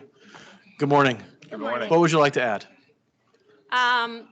He's right, the property is a mess. It used to be, we had it as a fish farm and we've since moved the business, so the property was vacant. For the last few years, we had an ex-employee renting it, and then when she left, there's an unoccupied, unauthorized person on the property that made the mess and accumulated everything. There's eviction paperwork that we had to file for eviction. Hillsborough County said we couldn't just trespass him off the property. So we did that whole process, which finished at the end of November finally. He was on the property in his box truck again after that, and we had to call the sheriff again, even after the eviction. They still couldn't arrest him. They just gave him another case number. So if he's found there again, we can do it. His truck blocked access because there's only the single drive. So as long as he was there, we couldn't move anything in or out or clean. So we think he's gone. That was the first dumpster. It was filled. A second dumpster was put out last Monday. It's been filled. We're having trouble getting the camper removed because, again, it's not ours. There's no license or registration, so none of the tow companies would take it. So we're still struggling. We think 60 days, we should be able to get everything resolved. We have had a little bit of trouble reaching him. I've emailed him, but we'll need to do another walkthrough as we make progress to figure out how to become. Is the property secured? Does it have a fence or a gate or? Yeah, just a gate in the front because looking at the picture, it is limited access to that because there's ponds on the other side. We have locked the gate a couple of times. The lock's been broken a couple of times by that same person just pushing the gate because it's just a double metal gate that you push and the lock's been broken. He was like the boyfriend of the lady that used to work for us for many years now. She's retired and we helped her buy a house up in Zephyr Hills, but her daughter and her boyfriend is the one there's no electricity, there's no water, there's nothing. He was living in a mobile home. I think they had a space here. That's what caught on fire. That's what instigated this whole thing, which I'm kind of grateful for because it helps us, just out of respect for the employees, why we kind of tolerate it. Most of the metal, we've had another guy come out and maybe make 7 or 8 trips we had a person go out there, paid $700 to cut up the mobile home trailer up in pieces. So most of the trailer metal is gone. There's some sheet metal still there. A lot of the outside because it has only been out over the last 2 weeks. That's why at the end of November was the last time he was asked to leave the property. That we had asked for an extension because of the holidays and stuff like that because we have just been able to get out there recently. So we paid guys to go out there and clean it up. We've been out there cleaning it up. Like I said, 2 30-yard dumpsters, and it's probably going to be another one. But even if we went out there now, we do need help to determine how to get rid of this trailer, motor home that they put on there. We've called the sheriff's department. Yeah, that thing. We've called the sheriff's department, said it's not ours. We can't find a bin. They said the towing companies can. We've called towing companies and said we don't do that. So not sure what our process is, other than hiring someone to cut it up and scrap it. But you're not supposed to do that with a vehicle. So, but I mean, because it was dumped there, no tires. I don't know what their plan was with that, but behind the rest of the garbage, but all the front has been cleaned out, so it's a mess. Okay. It's a mess. Officer, I know the owners have said 60 days, but based on the pictures, it seems like a stretch. Is there a life safety issue other than, I mean, is there a school nearby? Are there other property owners nearby? Is this Well, actually, complaint driven, or what's the issue here? sort of a school on the opposite street. It's a, Sort of school? like a, I Like don't know, like a a path- private type of school. So, Okay.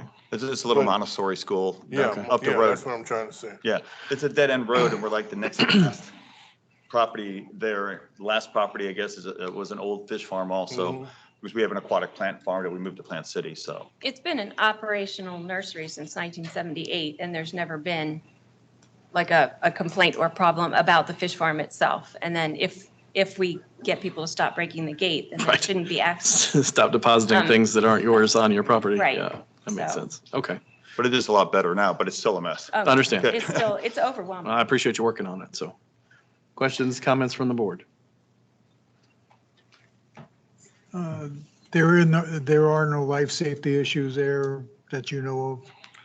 Well, like I said, other than somebody wandering onto the property, falling over the debris or falling in one of those Is many it- is holes the- that's out Is the there. property fenced off? Because like you Yes. said, it's a fish It's farm, so there's a completely, lot of holes out there. completely fenced, and then when the gate is locked, there should be, and we're gonna put, we don't have no trespassing signs on yet. I mean, the goal is to sell it once it's cleaned. We have no use for the property Yeah, itself. but I It's mean, just if- hard to, sell an old fish farm because of the ponds. Well, you understand what the officer's saying that, okay, Right. so how do you rectify that? Rectify. Well, it has a fence and we will close the gate. And so how do you keep people from trespassing is the question? I mean, Put a sign out there, have gun will travel?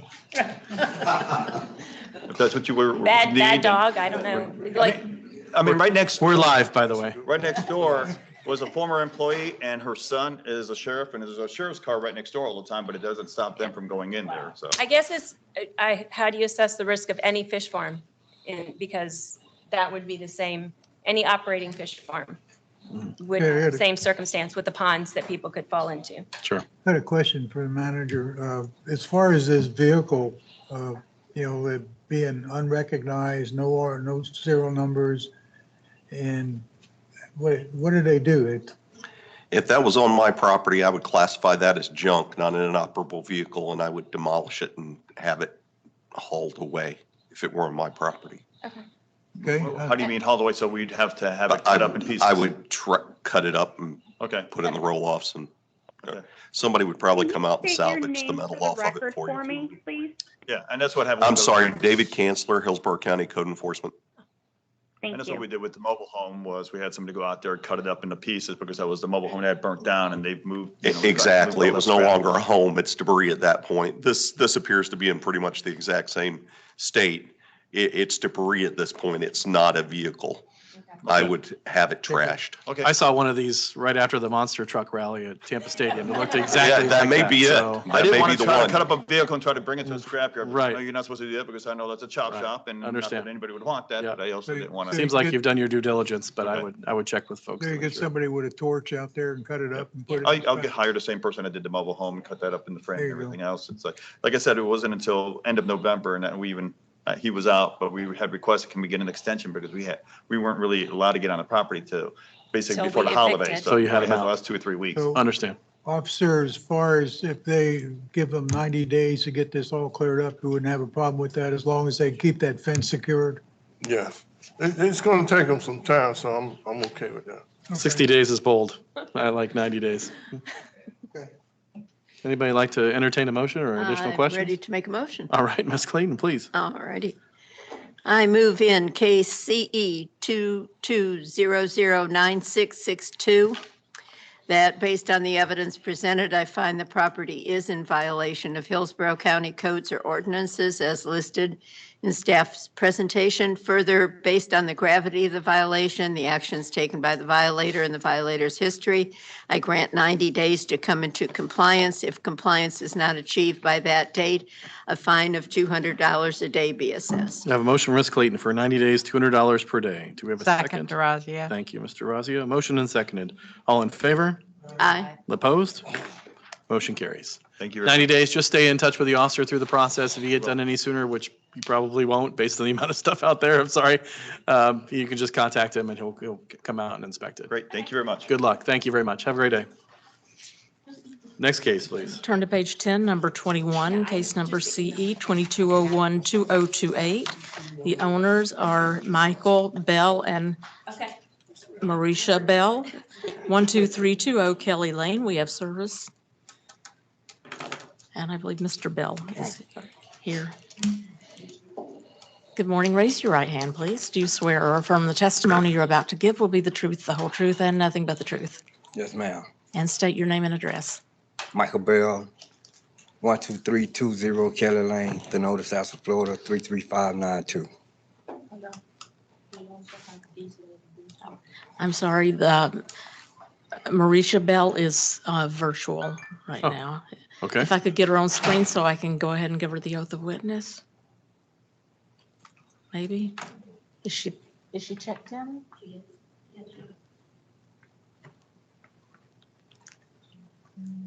Well, Yep, right here. I need her Camera and microphone. camera Ms. on. Bell, are you online? Can you turn on your microphone and camera? Yes, sir. I was trying to get unmuted respectfully, so yes, sir, I am. No, no worries. Microphone, you're halfway there. Now we just need the video when you figure it out. Yes, sir.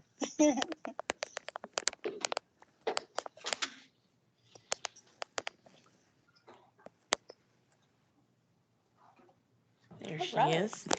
Okay, there I am. Just back up a little bit. Yes, ma'am. Okay, and raise your right hand, please.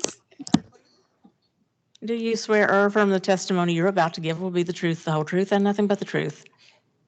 Yes, ma'am. And state your name and address, please. Maricia Bell, 12320 Kelly Lane, the notice house of Florida, 33592.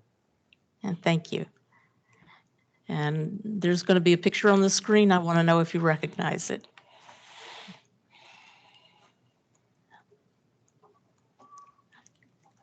There Yes, it I is. do. Do you? That's- Okay. And sir, do you recognize Yes. that property? Thank you. Excellent. Officer? Officer Ippolito Padilla, Hillsborough County Code Enforcement. On 10/3/2022, I was in my assigned area on an unrelated issue. And they live at the end of a cul-de-sac. I went down there to turn around. When I turned around, since I'm familiar with this property, I saw that bus sitting in the yard. I was already aware that there was a board order that they're not supposed to have commercial vehicles. So it alarmed me. When I looked further, I saw that silver end of a silver vehicle looked like either box truck or another commercial type vehicle. So I cited them for it. Now, it's not there as of yet, but I'm asking for a per occurrence on them because there's been already 2 board orders on them. He's aware that they're not supposed to have these type vehicles on the property, but yet they're still occurring. Okay. And communication with the owners? I spoke to her, the lady at one point, and she tried to explain, but like I said, I haven't talked to her because I've been out. Okay. All right. Mr. and Mrs. Bell, Mr. Bell, since you're standing here, how about you go first? Is there anything you'd like to add? No, I'm gonna let her go first. Oh, okay, we can do that. Ladies first. Ma'am, what would you like to add? Yes, sir. Thank you very kindly, Your Honor. So I tried to explain to Mr. Our code enforcement inspector that the bus itself, we brought that bus over here, but it's actually, we had that converted over with the Department of Motor Vehicles to a mobile home. So the week before our code inspector came over, we had the major hurricane and had some family members that were displaced. So we were trying to make space and do some things with them. And with that, we had that there. The other vehicle, we were out of power, and we were still out of power after the hurricane. And I worked from home, and I had a lot of stuff going on, respectfully, with a lot of mental health issues and patients. And so I needed the generator to take care of that piece. The first time that we were cited, we didn't know. This was back July 25th, 2018. Once we came to court and we got the rules and regulations, the very next day, July 26th, 2018, we're probably less than 5 miles from the location, the U-Haul location on 301, where we pay, and we've consistently paid and remain a customer since July 26th. I sent all of the proof and everything through the email, and I apologize that it arrived to you outside of your time frame, but we've been longtime customers there, where we keep all of our food trucks and vehicles at. We actually have another location that we keep the box trucks at, that's down off of Fowler. We didn't get the notice. The day that we got the notice, I contacted Mr. Ippolito. I left him a message. And I believe we got the notice the same day, was like October the 16th. I put that in there. I made a copy of our phone record. I left him a voicemail message. He called the next day, and I tried to explain that piece to him. I said, not only were we having to use a generator because our power was out, but our neighbors across the street have 3 little children that we also were using the power for to try to get things up. And I told him, I said, we already have a location. You can check it. So the very next day, on the 17th, which was the same exact day we talked with him, everything was moved back to the locations where we had them at. So in summary, we had the bus there. We moved it there. We already had a location. We put family there because they were displaced after that hurricane the week before. And then after that, we put everything, the second truck where we were using generators and stuff with, back to the location that we've been paying for. Okay, so I'm looking at the documentation that you provided to us, and it appears that you signed a lease for both of the panel trucks on the 17th of October, the day after you were cited. So no, sir. I see the original for 7/26/2018. That's for a single Correct. space for a 12.5 by 45 recreational vehicle, which I'm assuming is the bus. No, sir. We keep our food trucks at that location. It says 410. The bus is that second location. So you keep 2 vehicles in space 410, and you have since July of 2018? Yes. That is correct, sir. And then you have 2 more panel trucks, one blue, one black, that you started a lease on October 17th of 2022 Right. at $65 for each space. That is The correct. day after the violation. Okay, I understand. No, sir. Can I bring out those 2 or 3 trucks, things? those trucks Go ahead. weren't here. Those trucks weren't here. Those trucks I understand. were at a property. Right. They You weren't have a here. lot of trucks, We but those weren't here. No, that is I totally correct. understand. We put the bus, we put the bus there because we didn't know until the supervisor let us know that, because it was converted back in July to a mobile home, that we could keep that one here, but we elected not to. We elected to get a space for it because the code inspector told us we couldn't have it here. And we moved. Understand. Okay. Officer Kanzler, can you speak to the issue in regards to changing over a bus to a mobile home? It's not a mobile home, it's an RV. Okay. It's been reclassified as an RV. It's been filed. It's fairly common for bus conversions to RVs. That's what I want to do when I retire, so I Nice. totally understand.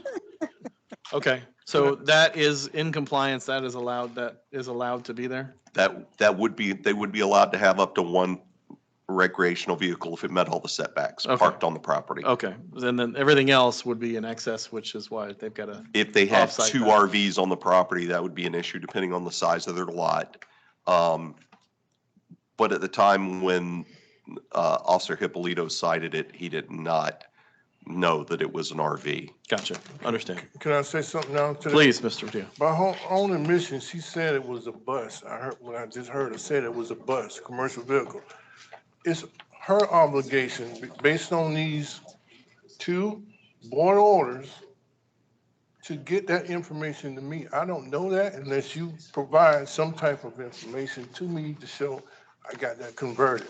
Sure. She spoke to Supervisor Time, my supervisor, and she admitted that, that it was the bus is an RV, but whatever, but she didn't get that stuff to him. So, I'm just finding this stuff out now. So am I.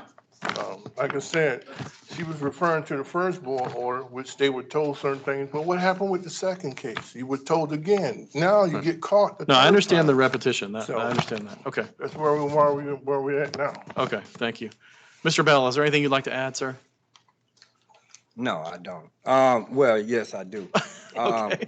Okay, we own, we own food trucks. Okay.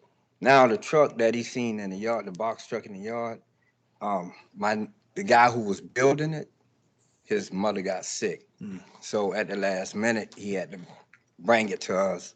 We didn't have nowhere to put it at the time.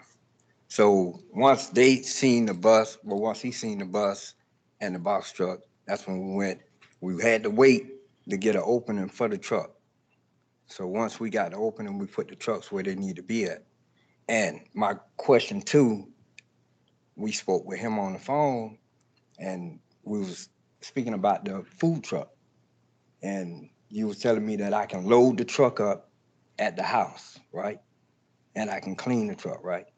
You can temporarily, if you got it, because I know you guys do have supplies, you can bring it load up, but you can't keep it up 24 hours. No, we don't keep it up 24 hours. Okay. It takes time to clean it. It's not you going and wipe it down and be finished in 5 minutes. It comes with stock and everything. It take me a few hours. Sometimes I change all the grease in it and it might take me 3 hours. I just don't want to be, every time you see the truck there, you want to take pictures and then you have me back in here talking about them violating when the truck only been there and it don't stay there overnight. Well, I would do your best to try to keep it there for a minimal amount of time. Obviously, overnight and it's there in the morning kind of thing is a sign that it's. It don't. We've been at the storage 5 years. Totally understand. Yeah, But so- by the same token, from the officer's point of view, if he comes every single time and every time he comes by, the truck is there, it's really hard to say that you're cleaning it every time. You know what I mean? I I'm just understand. trying I to- understand what you're saying. Yeah. But absolutely. it doesn't. It doesn't. Okay. I just don't, we've been over there in the neighborhood like 13, 14 years. Yeah. You know what I'm saying? We don't have no complaints. We help out anybody and everybody in the neighborhood. I just don't like to be bothered with. No, You know what I mean? understand. And I understand he's doing his job, but sit around and wait. See, I don't leave the truck there. Well, yeah, unfortunately, And it talk makes to it us more when you challenging. come. He don't talk to us. He come by, he take pictures. When I call, he hurry up, he hang the phone up on me. So that's why I reached out to the supervisor, because I'm like, you're not even giving us a chance. If you'd have asked the question, we would have gave you the information. If we don't know what to do and you're not answering, how can we have conversation with you? We would have never found out that we were allowed to keep the bus here. Ms. Bell, the had good it news not is been that for- the good news is that we're here today, and it sounds like you have places to park these vehicles. Are you in compliance right now? $600 a month. The bus is there and all the other vehicles are being stored off-site except for when you're Yes, sir. doing your cleaning and maintenance and stocking? Yes, sir. Okay, all right, so the board can issue a short time frame to have the officer come back out and review, make sure that that's in compliance, and then this case will comply. Obviously, there's a history here with the repeat board order, so I understand. they're gonna rule on that as well, but as long as you're in compliance and when he comes back up to re-inspect, and it sounds like there might have been some communication errors as well. I apologize for that. I'm sure that's not the intention. There's a heavy workload with this group, and officers do the best they can wherever they can. So But moving forward, just try to keep as a high degree of communication as you can.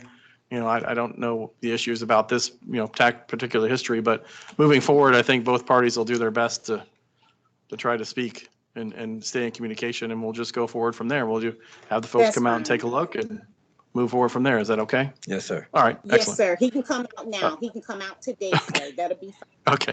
Well, I don't know if he'll come today. It's Friday. I wouldn't, you know, I mean, but we'll see. I We'll work give for it. the government too. They normally don't work on Fridays. There you go. Now you're talking my language. Respectfully. Respectfully, absolutely, always. Okay. Questions or comments from the board? Anybody like to make a motion? I'm prepared to make a motion. Please, Mr. Osio. I move in case number 22012028 that based on the evidence presented, I find the property is in violation of Hillsborough County Codes or Ordinance as listed in the staff's presentation. Further, based on the gravity of the violation and the actions taken by the violator and the violator's history, I grant 5 days to come into compliance, and if compliance is not achieved by that time, a fine of $300 per day be assessed. Thank you, Mr. Razio. I think the motion that we're looking for here is a repeat violator motion based on the previous board order dated 2/19/2020. So the language is a little different for that one.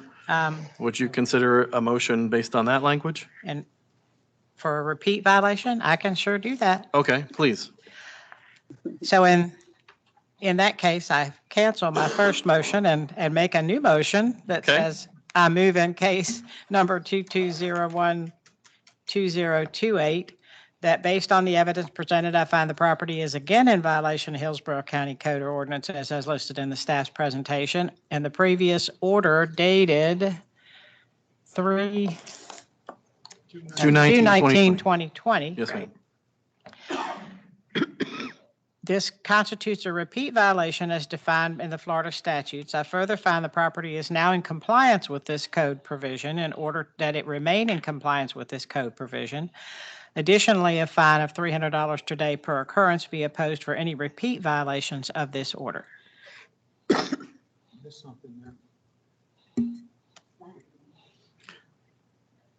Oh, I'm sorry. You read the order to stay in compliance. Yeah. We're looking for the repeat violation. I get to do it again? Yes, you're doing a great job at it. You're going to have it memorized. Okay. Well, third Practice time's the charm, I guess. all the way down. Okay. So the third time, I move in case number 22012028 that based on the evidence presented, I find the property is again in violation of Hillsborough County Code or Ordinance as listed in the staff's presentation, and of the previous order dated 2/19/2020. This constitutes a repeat violation as defined in Florida statutes. Further, therefore, I grant 5 days. I wrote 5 days to come into compliance, and if compliance is not achieved by that date, a fine of $300 per day be assessed. Additionally, that a fine of $300 a day per occurrence be imposed for any repeat violations after compliance is achieved. We have a motion for Mr. Razio for 5 days, $300 per day with a $300 per day per occurrence. Do we have a second? Second. Second by Mr. Versilla. All in favor? Aye. Opposed? Motion carries. Okay, sir. So within the next 5 days, just stay in touch with the officer. He'll come out within that time frame, inspect it for you. And if you're in compliance, we're good with this particular violation. Just keep in mind about the previous board order and the repeat violations. So you just want to make sure you stay in compliance, okay? Yes, sir. Awesome. But I'm just making sure, I just want to make sure that the bus can be on the property, right? David Kanzler, Hillsborough County Code Enforcement. The bus can be on the property if it's been converted to an RV. Yes. Through DMV, but we need to see the paperwork for that. We Okay. need to see the registration. It's in, I sent it. we have it, she sent it to, Okay. I believe that's the title attached here for this. Okay. Yes. The supervisor had told me that he'd asked for it and it had not been provided when he asked for it. So as long as we had a copy of it, it could be parked there. okay, It can't be Thank you. occupied. It can't be utilized, but it can be parked there for storage. okay, Okay? Thank As you. long as it meets the setbacks. yes, Okay. Okay, all right, thank Okay. you. all right. Yes, sir. Excellent. All right. Thank you. All right, thank Have a great weekend. All right, y'all too. Thank You you. too. Bye-bye. Bye-bye. Next case, please. Number 22, case number CE 22012132. The owner is Matthew R. Moran, 8606 Tupelo Drive. We have service, and Mr. Moran is present. Good morning, sir. Raise your right hand, please. Yes. Do you swear or affirm the testimony you're about to give will be the truth, the whole truth, and nothing but the truth? I do. Thank you, and state your name and address, please. My name is Matthew R. Moran, 8606 Tupelo Drive, Tampa, Florida, 33637. And do you recognize the property in the photo there? I don't.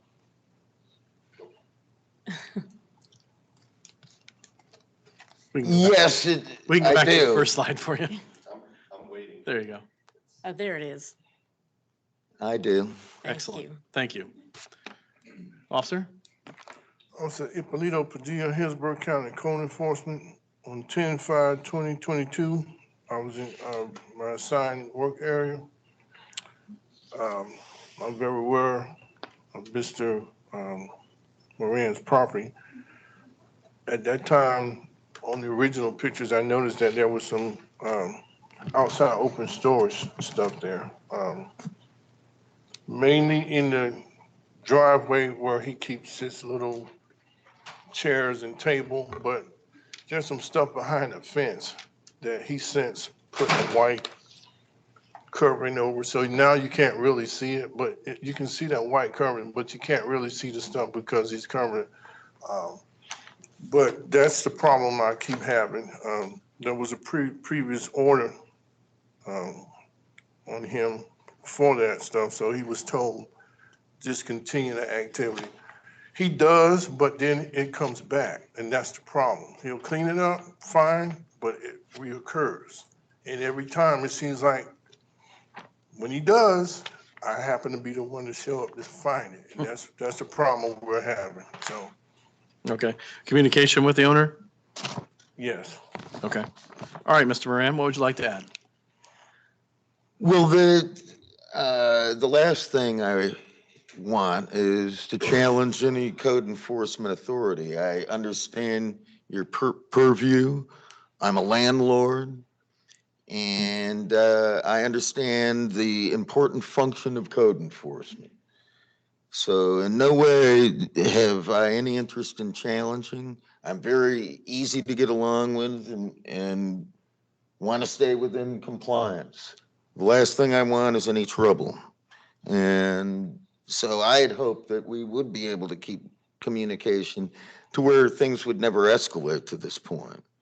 And there's been times like, let's say I'm loading up my vehicle and he'll drive by, watch him drive by, and then I'm gonna see a notice a couple days later that I'm in violation when I'm outside actually just loading up the vehicle. And I'll watch him, he'll have ridden by. And so there's times where I feel like the communication hasn't been as easy for me. But certainly I have instigated the problem. I have had stuff out there. I'm not going to in any way challenge. He's I guess how I would frame it is how this has escalated. There'd been times I've been out there. Now, the most recent escalation, when Ian came through, I've had stomach problems, I have health problems. I vomit a lot. I was very thin at the time. I had a tree come down on a property that I rent. I had to do some work lifting, and I injured my back, and I was really out of commission for a few months. At that point, I developed this skin condition. So my health has been really struggling over the last few months, and I just had brought my roommate, he's a tenant of mine, he lives with me, to attest to the fact that I really do take this very seriously. He's very concerned, obviously, because of the stability of I've been in this house for 35 years. And the idea of me getting fined, is very frightening to me. So I would do anything to stay within compliance. How much time do you think you need to get this? I mean, I don't cleaned up? feel like, I've had it within compliance the whole time. I mean, that stuff he's going up real close to take a picture, and it really doesn't look as bad if you were to look at it from the. Sir, it's outside open storage. All that has to be cleaned up, including the materials behind the fence that you've got covered. How much time do you think you need to be able to clean it up? All that has to go away. So how much time do you think you need to get that cleaned up and taken care of? That's a chair. I mean, what are you saying? I mean, Hippolyta, what would you want cleaned up from that? All that stuff. You've been communicated to from 2014, 2016, 2019, 2020, 2021, 2022. Well, there's some of that stuff is not out there. I mean, It's not a matter of pieces. It's a matter of all of it as a whole. How much time do you think you need to get it? I mean, I don't really need much time. I mean, I'd be glad to, I mean, a lot of that stuff isn't there. Okay. I mean, Well, that's a good thing. That means less for you to clean up. I just need to get. I have a little sitting area in the driveway that is important. That's where you can get cell phone service. So there's a few chairs out there, but it doesn't look like that. I mean, all I can say is, that's hard for me to even recognize. But I'll be glad to whatever is a problem to have it cleaned up. Okay. I don't need much time, any amount of time. Is there a life safety issue here other than the repeat cycle that we're dealing with? No, I just trying to get across to him that he needs to discontinue his behavior. So basically what's happened is while. because you're a repeat violator, these conditions we've already adjudicated on this at a previous board meeting. So when they issue the board order this time, it's going to also include a per occurrence. So you're not going to come back in front of the board again. If you're out of compliance, they're just going to start fining you. So I just want to make sure that you're aware that the history is the concern here. Well, but that's, I guess, why I would feel that I don't understand how this has escalated to the point where it's gotten to that. I mean, I've been in this neighborhood 35, I'm very easy I do whatever to keep you happy. I mean, I have no interest in And that's much appreciated. The code officer stated that this has been going on, this cycle has been going on since 2014, sir. That's 8 years. That's a long period of time. I would challenge that it would be, that the behavior hasn't changed. I mean, That's the problem, sir. well, no, but I would challenge that. Okay, you can challenge that, but the pictures are the pictures. The board orders have already been adjudicated. We're back here again. And to be honest with you, sir, I know you say you're going to take care of it, but I don't get a warm and fuzzy feeling from you that you're going to go out there and get this done. Oh, I will. You've got health concerns. I mean, maybe I you can do find have somebody else serious to do health. it. I want to make sure that it gets done and gets done right so that you don't have this continued issue coming around. Absolutely. So- The last thing I want is to have this exacerbate in any way. I want to resolve it to your satisfaction. So how much time do you think you need to get all the materials and debris that you see in the front yard next to this vehicle, everything that's in the picture that's shown behind the fence that's covered up, all of that has to be cleared all the way. There cannot be any debris or garbage or materials or anything stored. How much time do you think you need to get that complete? There's a little area to the side that I felt we were on the same page. There is an advantage for him. So there's just some chairs out. Mr. Moran, I understand your sitting area.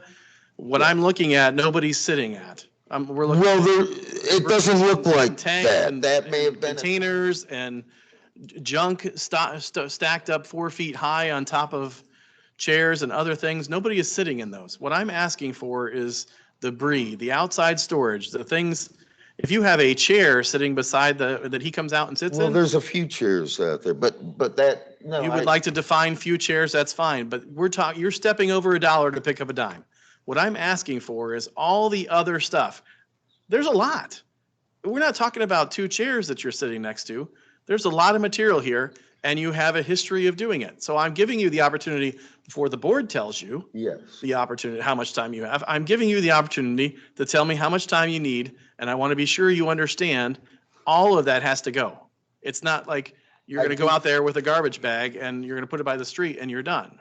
No, I So I want to make sure you I understand. want to do everything to your satisfaction. I Fantastic. want to make sure you fully Let's- understand. Let's go back to how much time do you think you need to complete what is out there? I mean, any amount of time, I mean, I don't need Okay, much. okay. I'll make sure, I'll go right Whatever immediately the to order get it. is, I you'll mean, go and take care of it. Yeah, absolutely. I mean, I'm feeling good today. I've had health problems over the last few months, but I am improved at this point and can easily get accomplished whatever is necessary. Fantastic. Okay, I'll pass it over to the board and if they have any questions or comments, or they'll make a motion. Okay? Well, thank you. Thank you, Mr. Moran. I'm prepared to make. a Mr. motion. Chairman, Please, may I make a suggestion? Mr. Kanzler. Given the nature of the violation and what Officer Padilla has seen, I'd like to suggest that Officer Padilla meet with him on Monday and point out exactly what he wants done. And that way there's no miscommunication. Sure. If he'll avail himself to a meeting on Monday and you can give a reasonable time after, but he will meet with him and point out exactly what he needs to be done so there's no Yeah, that'd be misunderstanding. fantastic. That would be That'll give you some outstanding. clear directions. Does that work for you, Mr. Beautiful. Moran? You available on Monday for that? Absolutely. Okay. Anytime Okay, would terrific. be wonderful. Thank you. Excellent. Thank you, Mr. Kanzler. Okay, I'm Still prepared for a motion? Yes, Mr. I Vasile? am. Please. Okay, I move in the case of CE 2201-2132 that based on the evidence presented, I find a property in violation of Hillsborough County Code and ordinance as staff presentation and of the previous order 10/18/21.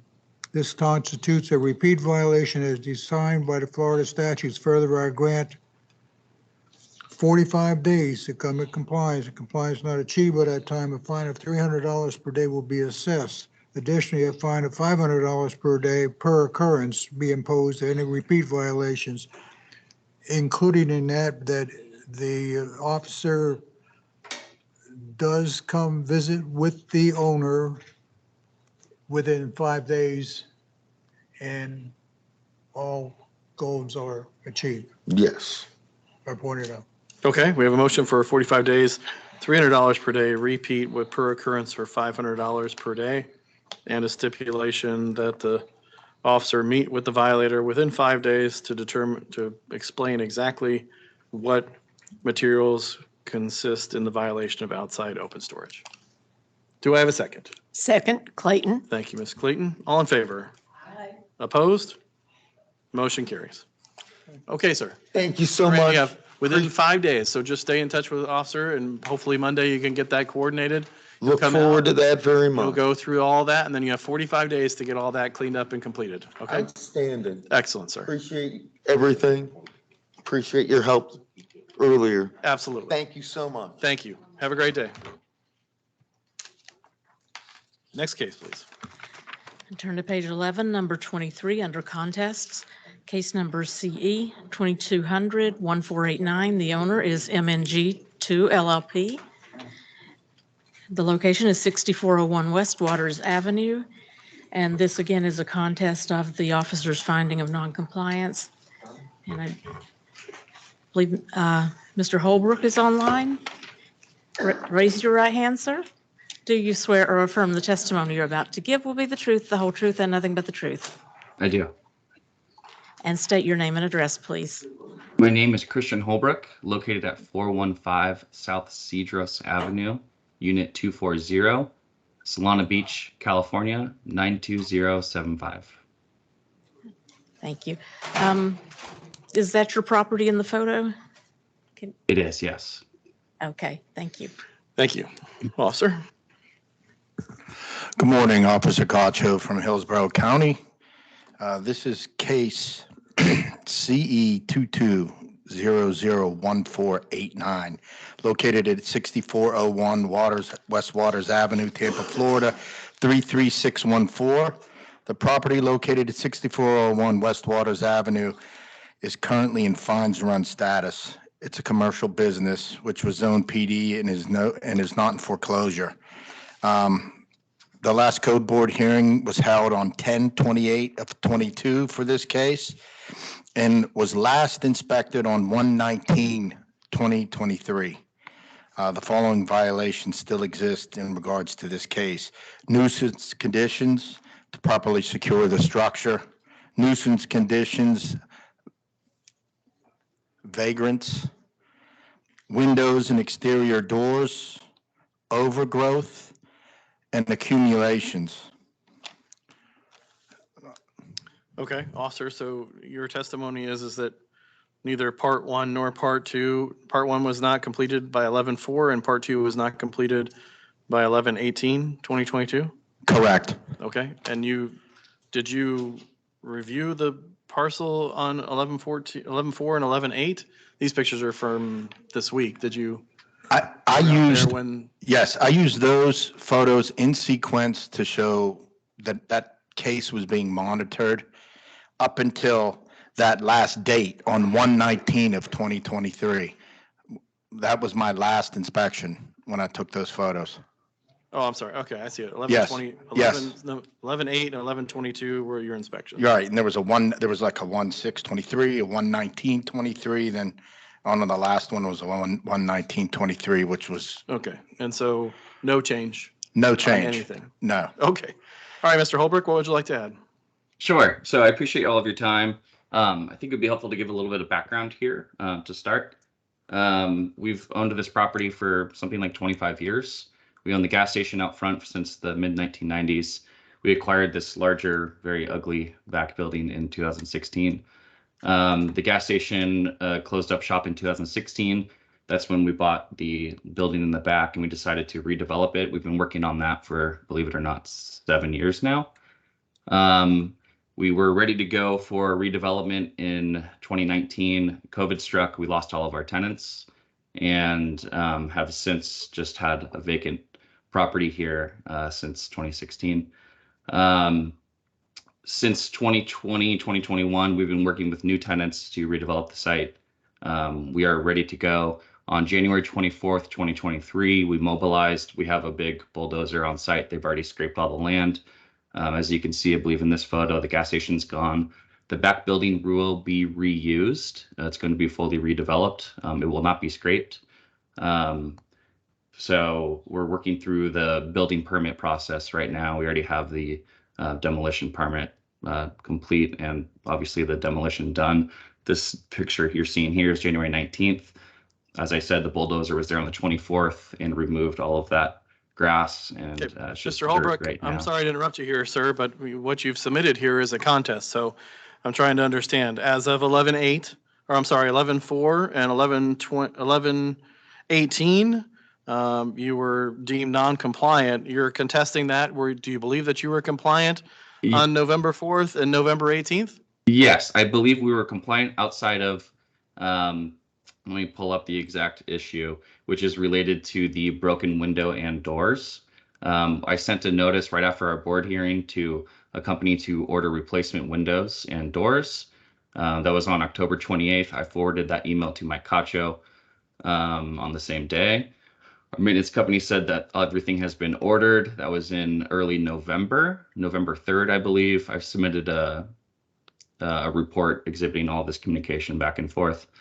I asked my CACHO on that email in early November to grant a little bit of time because these windows are specialty. We can't go to Home Depot or Lowe's and get these the same day. We can show deposits of the orders, the dates they were ordered, everything else. I've also submitted in my report the timeline that our maintenance company goes out there. They've been out there every single Monday since our code enforcement board hearing on October 28th.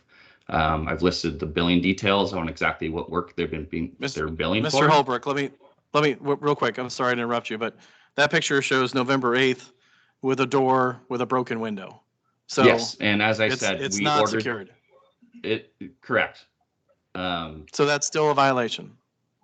Yes, what I'm saying is there's force majeure events because there's a lack of material right now, so it's very But hard it to get a doesn't, window the that same day. didn't prevent you from, I don't, to be honest with you, sir, I'm not really concerned about how long it takes you to get your glass as much as it need to be properly secured. You did not secure it. It's still a safety condition as of November 8th. You didn't put a board up. You didn't try to block it in any way. You just left it open because you can't get glass.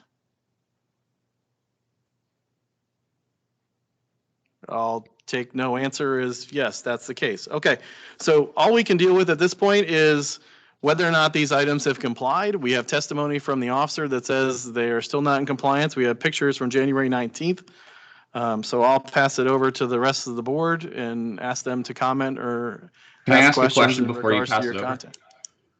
Sure. Were you guys able to review the report and the subsequent exhibits that I sent over regarding communication back and forth with Mike Gaccio? The evidence, the exhibits, the evidence are here. Yes. Okay. So we have been in constant communication in the hope of outlining everything as far as timeline with what's been going on here. A lot of these issues relate back to vagrants that illegally break into the site.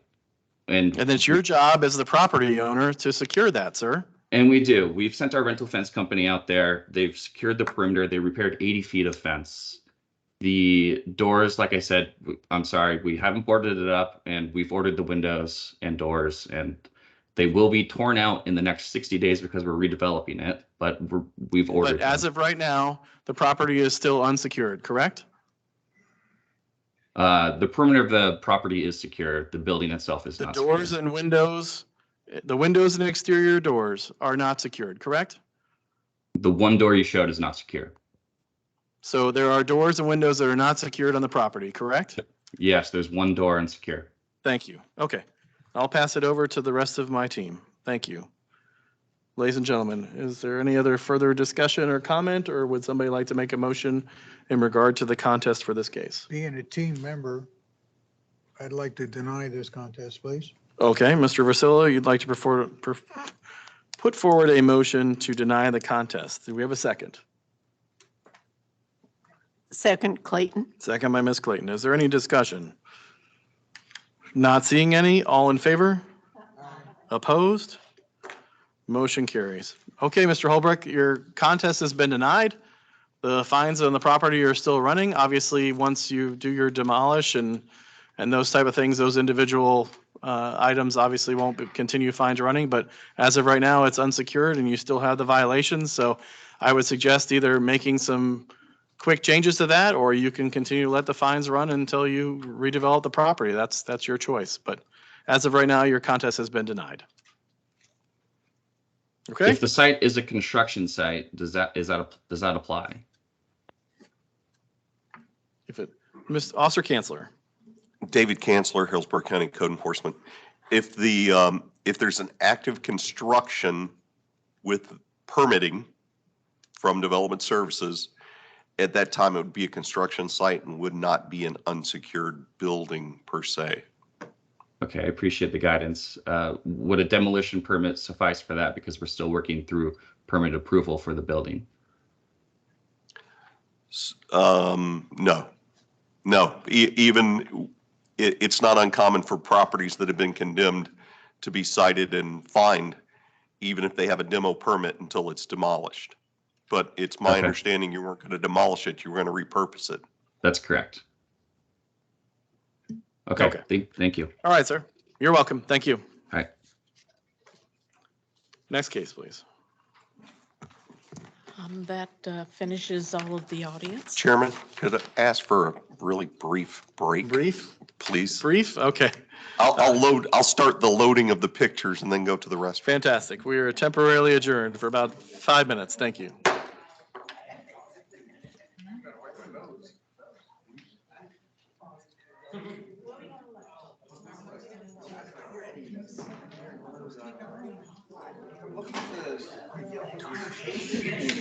I don't know.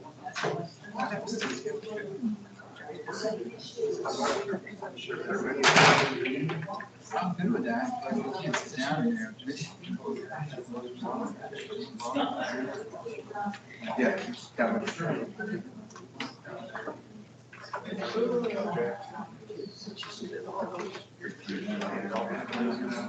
I mean, you guys can be here.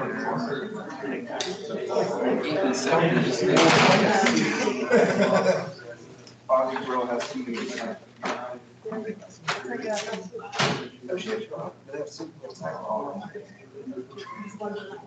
I know that.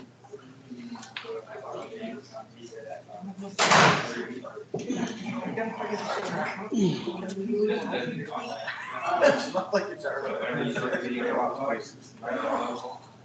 go up there. I say we try. Huh? I say we try ours and girls. I was just trying to say, oh, we can go. If it's not.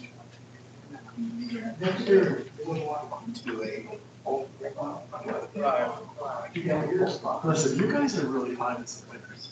I want to say, you guys are definitely raising the bar, and I.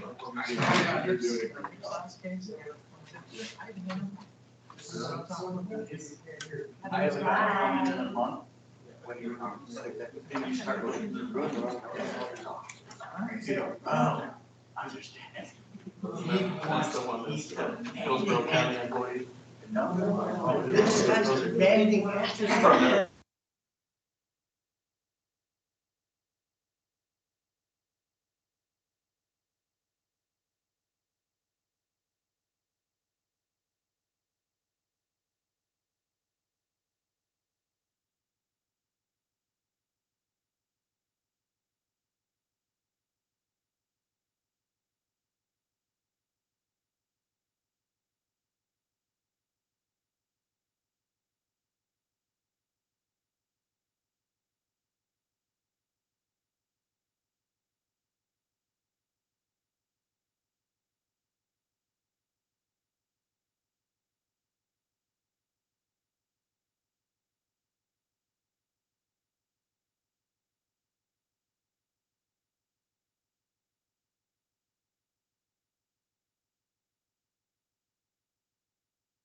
Hello, Sonia?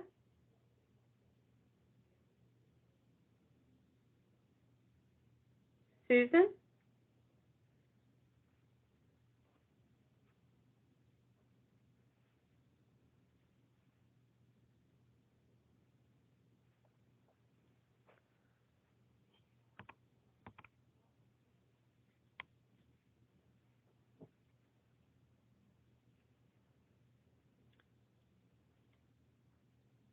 This is the clerk's office. We don't seem to be getting any audio on our end through the Microsoft Teams or the phone line.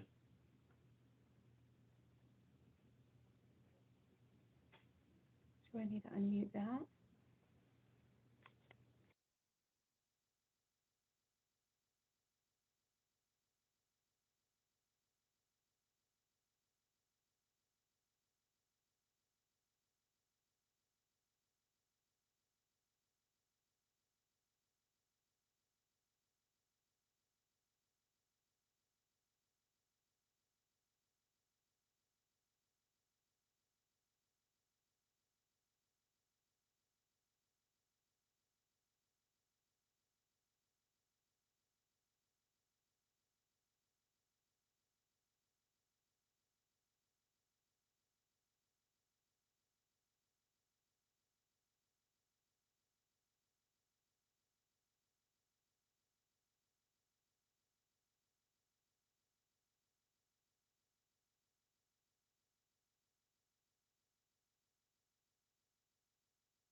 Susan or Sonia?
Recording secretary, can you hear us?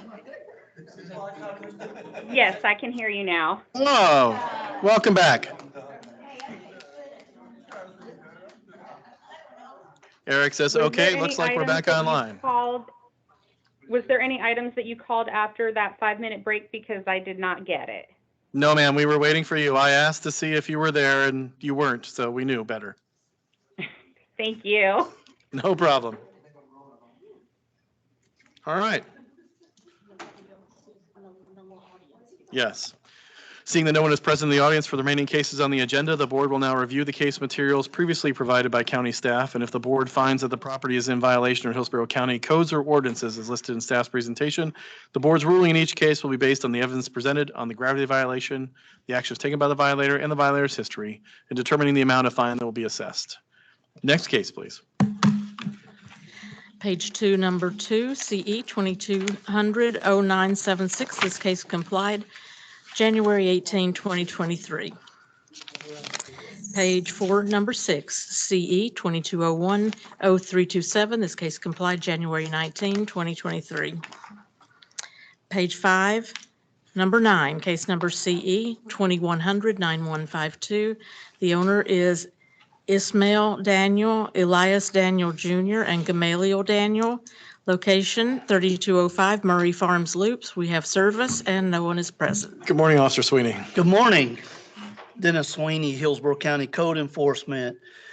The property located at 3205 Murray Farms Loop is zoned AS1. Property is a vacant lot. We received a complaint on June 29th, 2021. Property was visited, a site visit was made, an inspection was made on June 29th, 2021.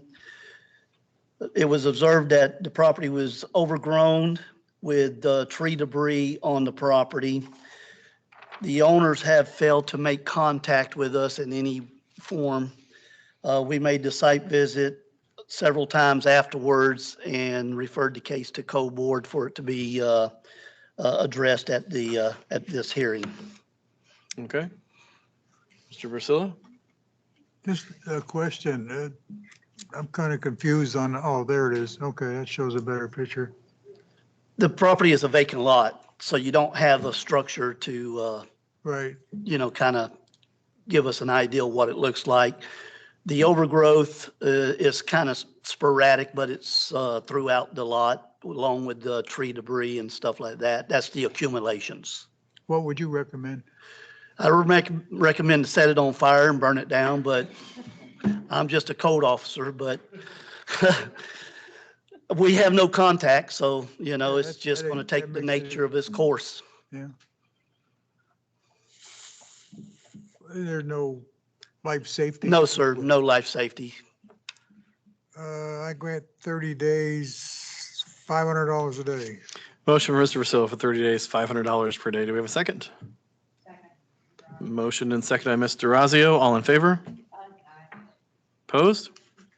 Motion carries. Thank you. Thank you, Officer Sweeney. Hey, did you Have a great weekend. Did you have a good nap?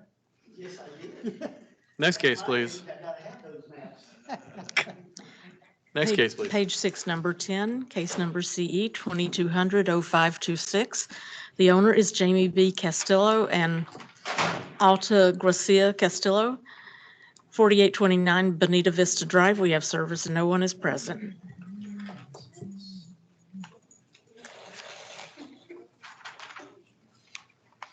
Morning, officer. Good morning. Jose Reyes, Hillsborough County Code Enforcement. The property at 4829 Buena Vista Drive was first inspected on January 14th of 2022. It was cited for accumulations, which complied at 829 of 22, and outside open storage. It has two large, a Conex box and a big pod in the front yard. The original officer was Officer Daly that conducted the initial inspection.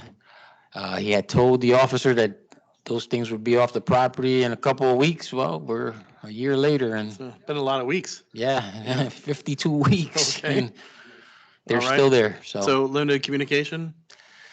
After The Officer initial- Daly, No. that was it. Okay. Okay. Ms. Clayton, would you like to entertain a motion? I grant 15 days to come into compliance. If compliance is not achieved by that date, a fine of $350 a day be assessed. The motion for Ms. Clayton for 15 days, $350 per day. Do I have a second? Second, Razio. Thank you, Mr. Razio. Motioned and seconded. All in favor? Aye. Opposed? Motion carries. Thank 15 you. days. Thank you. Next case, please. Number 11, CE 2200-8040. This case complied January 24th, 2023. Number 12, CE 2200-9157. This case complied January 24th, 2023. Page 7, number 14, case number CE 2201-0372. The owner is Edelby Rios and Luz Morena Rios, 6420 Wilshire Drive. We have service and no one is present. Good morning. Good morning. Jose Reyes, Hillsborough County Code Enforcement. I inspected the property at 6420 Wilshire Drive on August 23rd of 2022. It was based on an ADX complaint. They were cited for commercial vehicles for the commercial trailer. I spoke to both Mr. and Mrs. Rios. We have an echo. We do have an echo.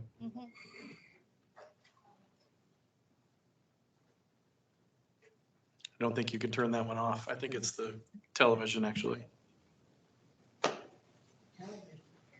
We're getting a delay from the television speaker. Speaker.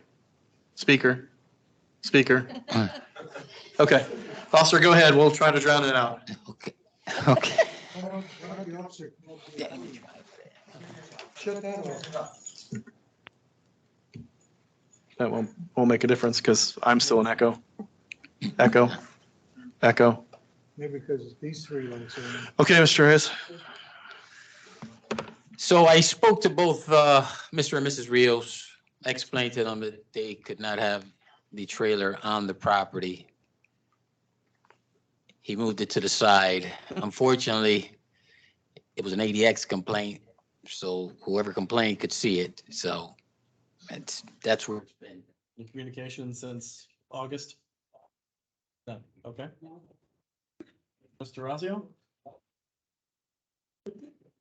Grant, 10 days to come into compliance. It's compliance. is not I achieved. cannot hear Mr. Razio. Fine of $300 per day. You don't have to do that. Says she can't hear you. So put the. Microphone's on. It's got to be the feedback.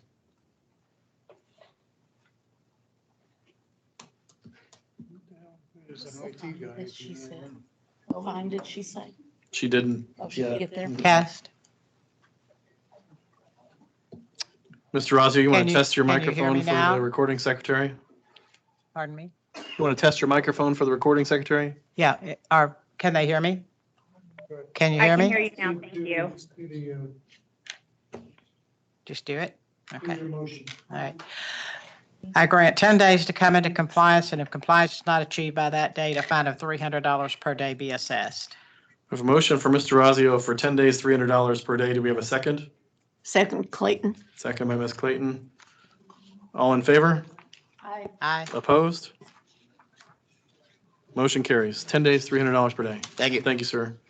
Recording secretary, are you catching all of us now? Yes, sir.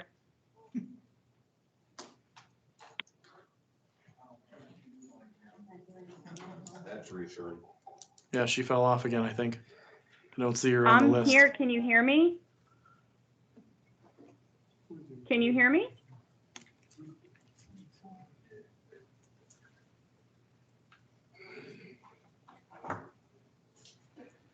Can you hear me, sir? Nobody's hearing it now?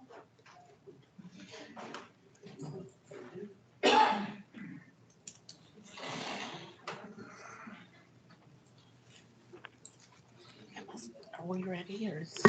I don't think we have the recording secretary. That's what I thought. Oh, I have a message saying she can hear us. Okay, She can't hear, okay. she can hear. She can't Next. respond. Okay, Oh, Great. put it all the way down. we will continue, we'll continue moving on then. Next. Somebody keep out, look out for a note from the recording secretary because it's, I see it, but it was very tiny at the top. So in case she changes her mind. Okay, fantastic. Thank you. Okay. All right. Number 15, CE 2200 2200 1431. This case was pulled per staff. Page 8, number 17, CE 2200 7804. The owner is the estate of Ina P. Liptock, 12204 Floral Lane. We have service and no one is present. Officer Ippolito Padilla, Hillsborough County Code Enforcement. This case came in through ADX complaining, which was a neighbor complaining about the yard not being mowed properly, particularly the backyard. Since conception, I have not made contact with anybody in reference to this house. I've tried to run a tracer and all that stuff, find somebody, nobody. The front yard has been maintained by one of the neighbors, but it's particularly the backyard that's the problem. And the fence stays open, and that's why we're here today. Okay. Ms. Clayton, would you like to entertain a motion? Sure.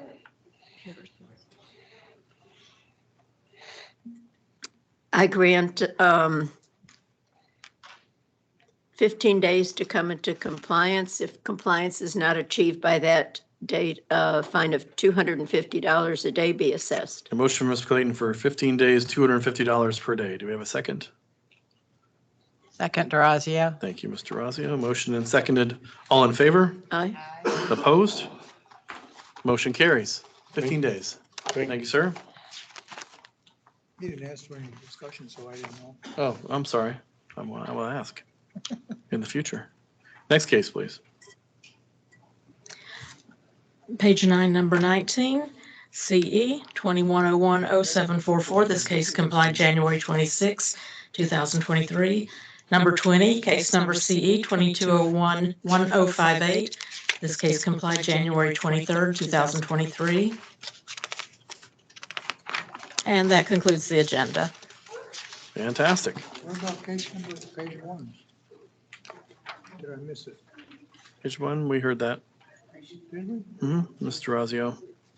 That was 21 days, 21 days to submit, 90-day continuance. All right, ladies and gentlemen, old business or new business? None. Seeing none, we are adjourned. Thank you, everybody online. Have a great weekend.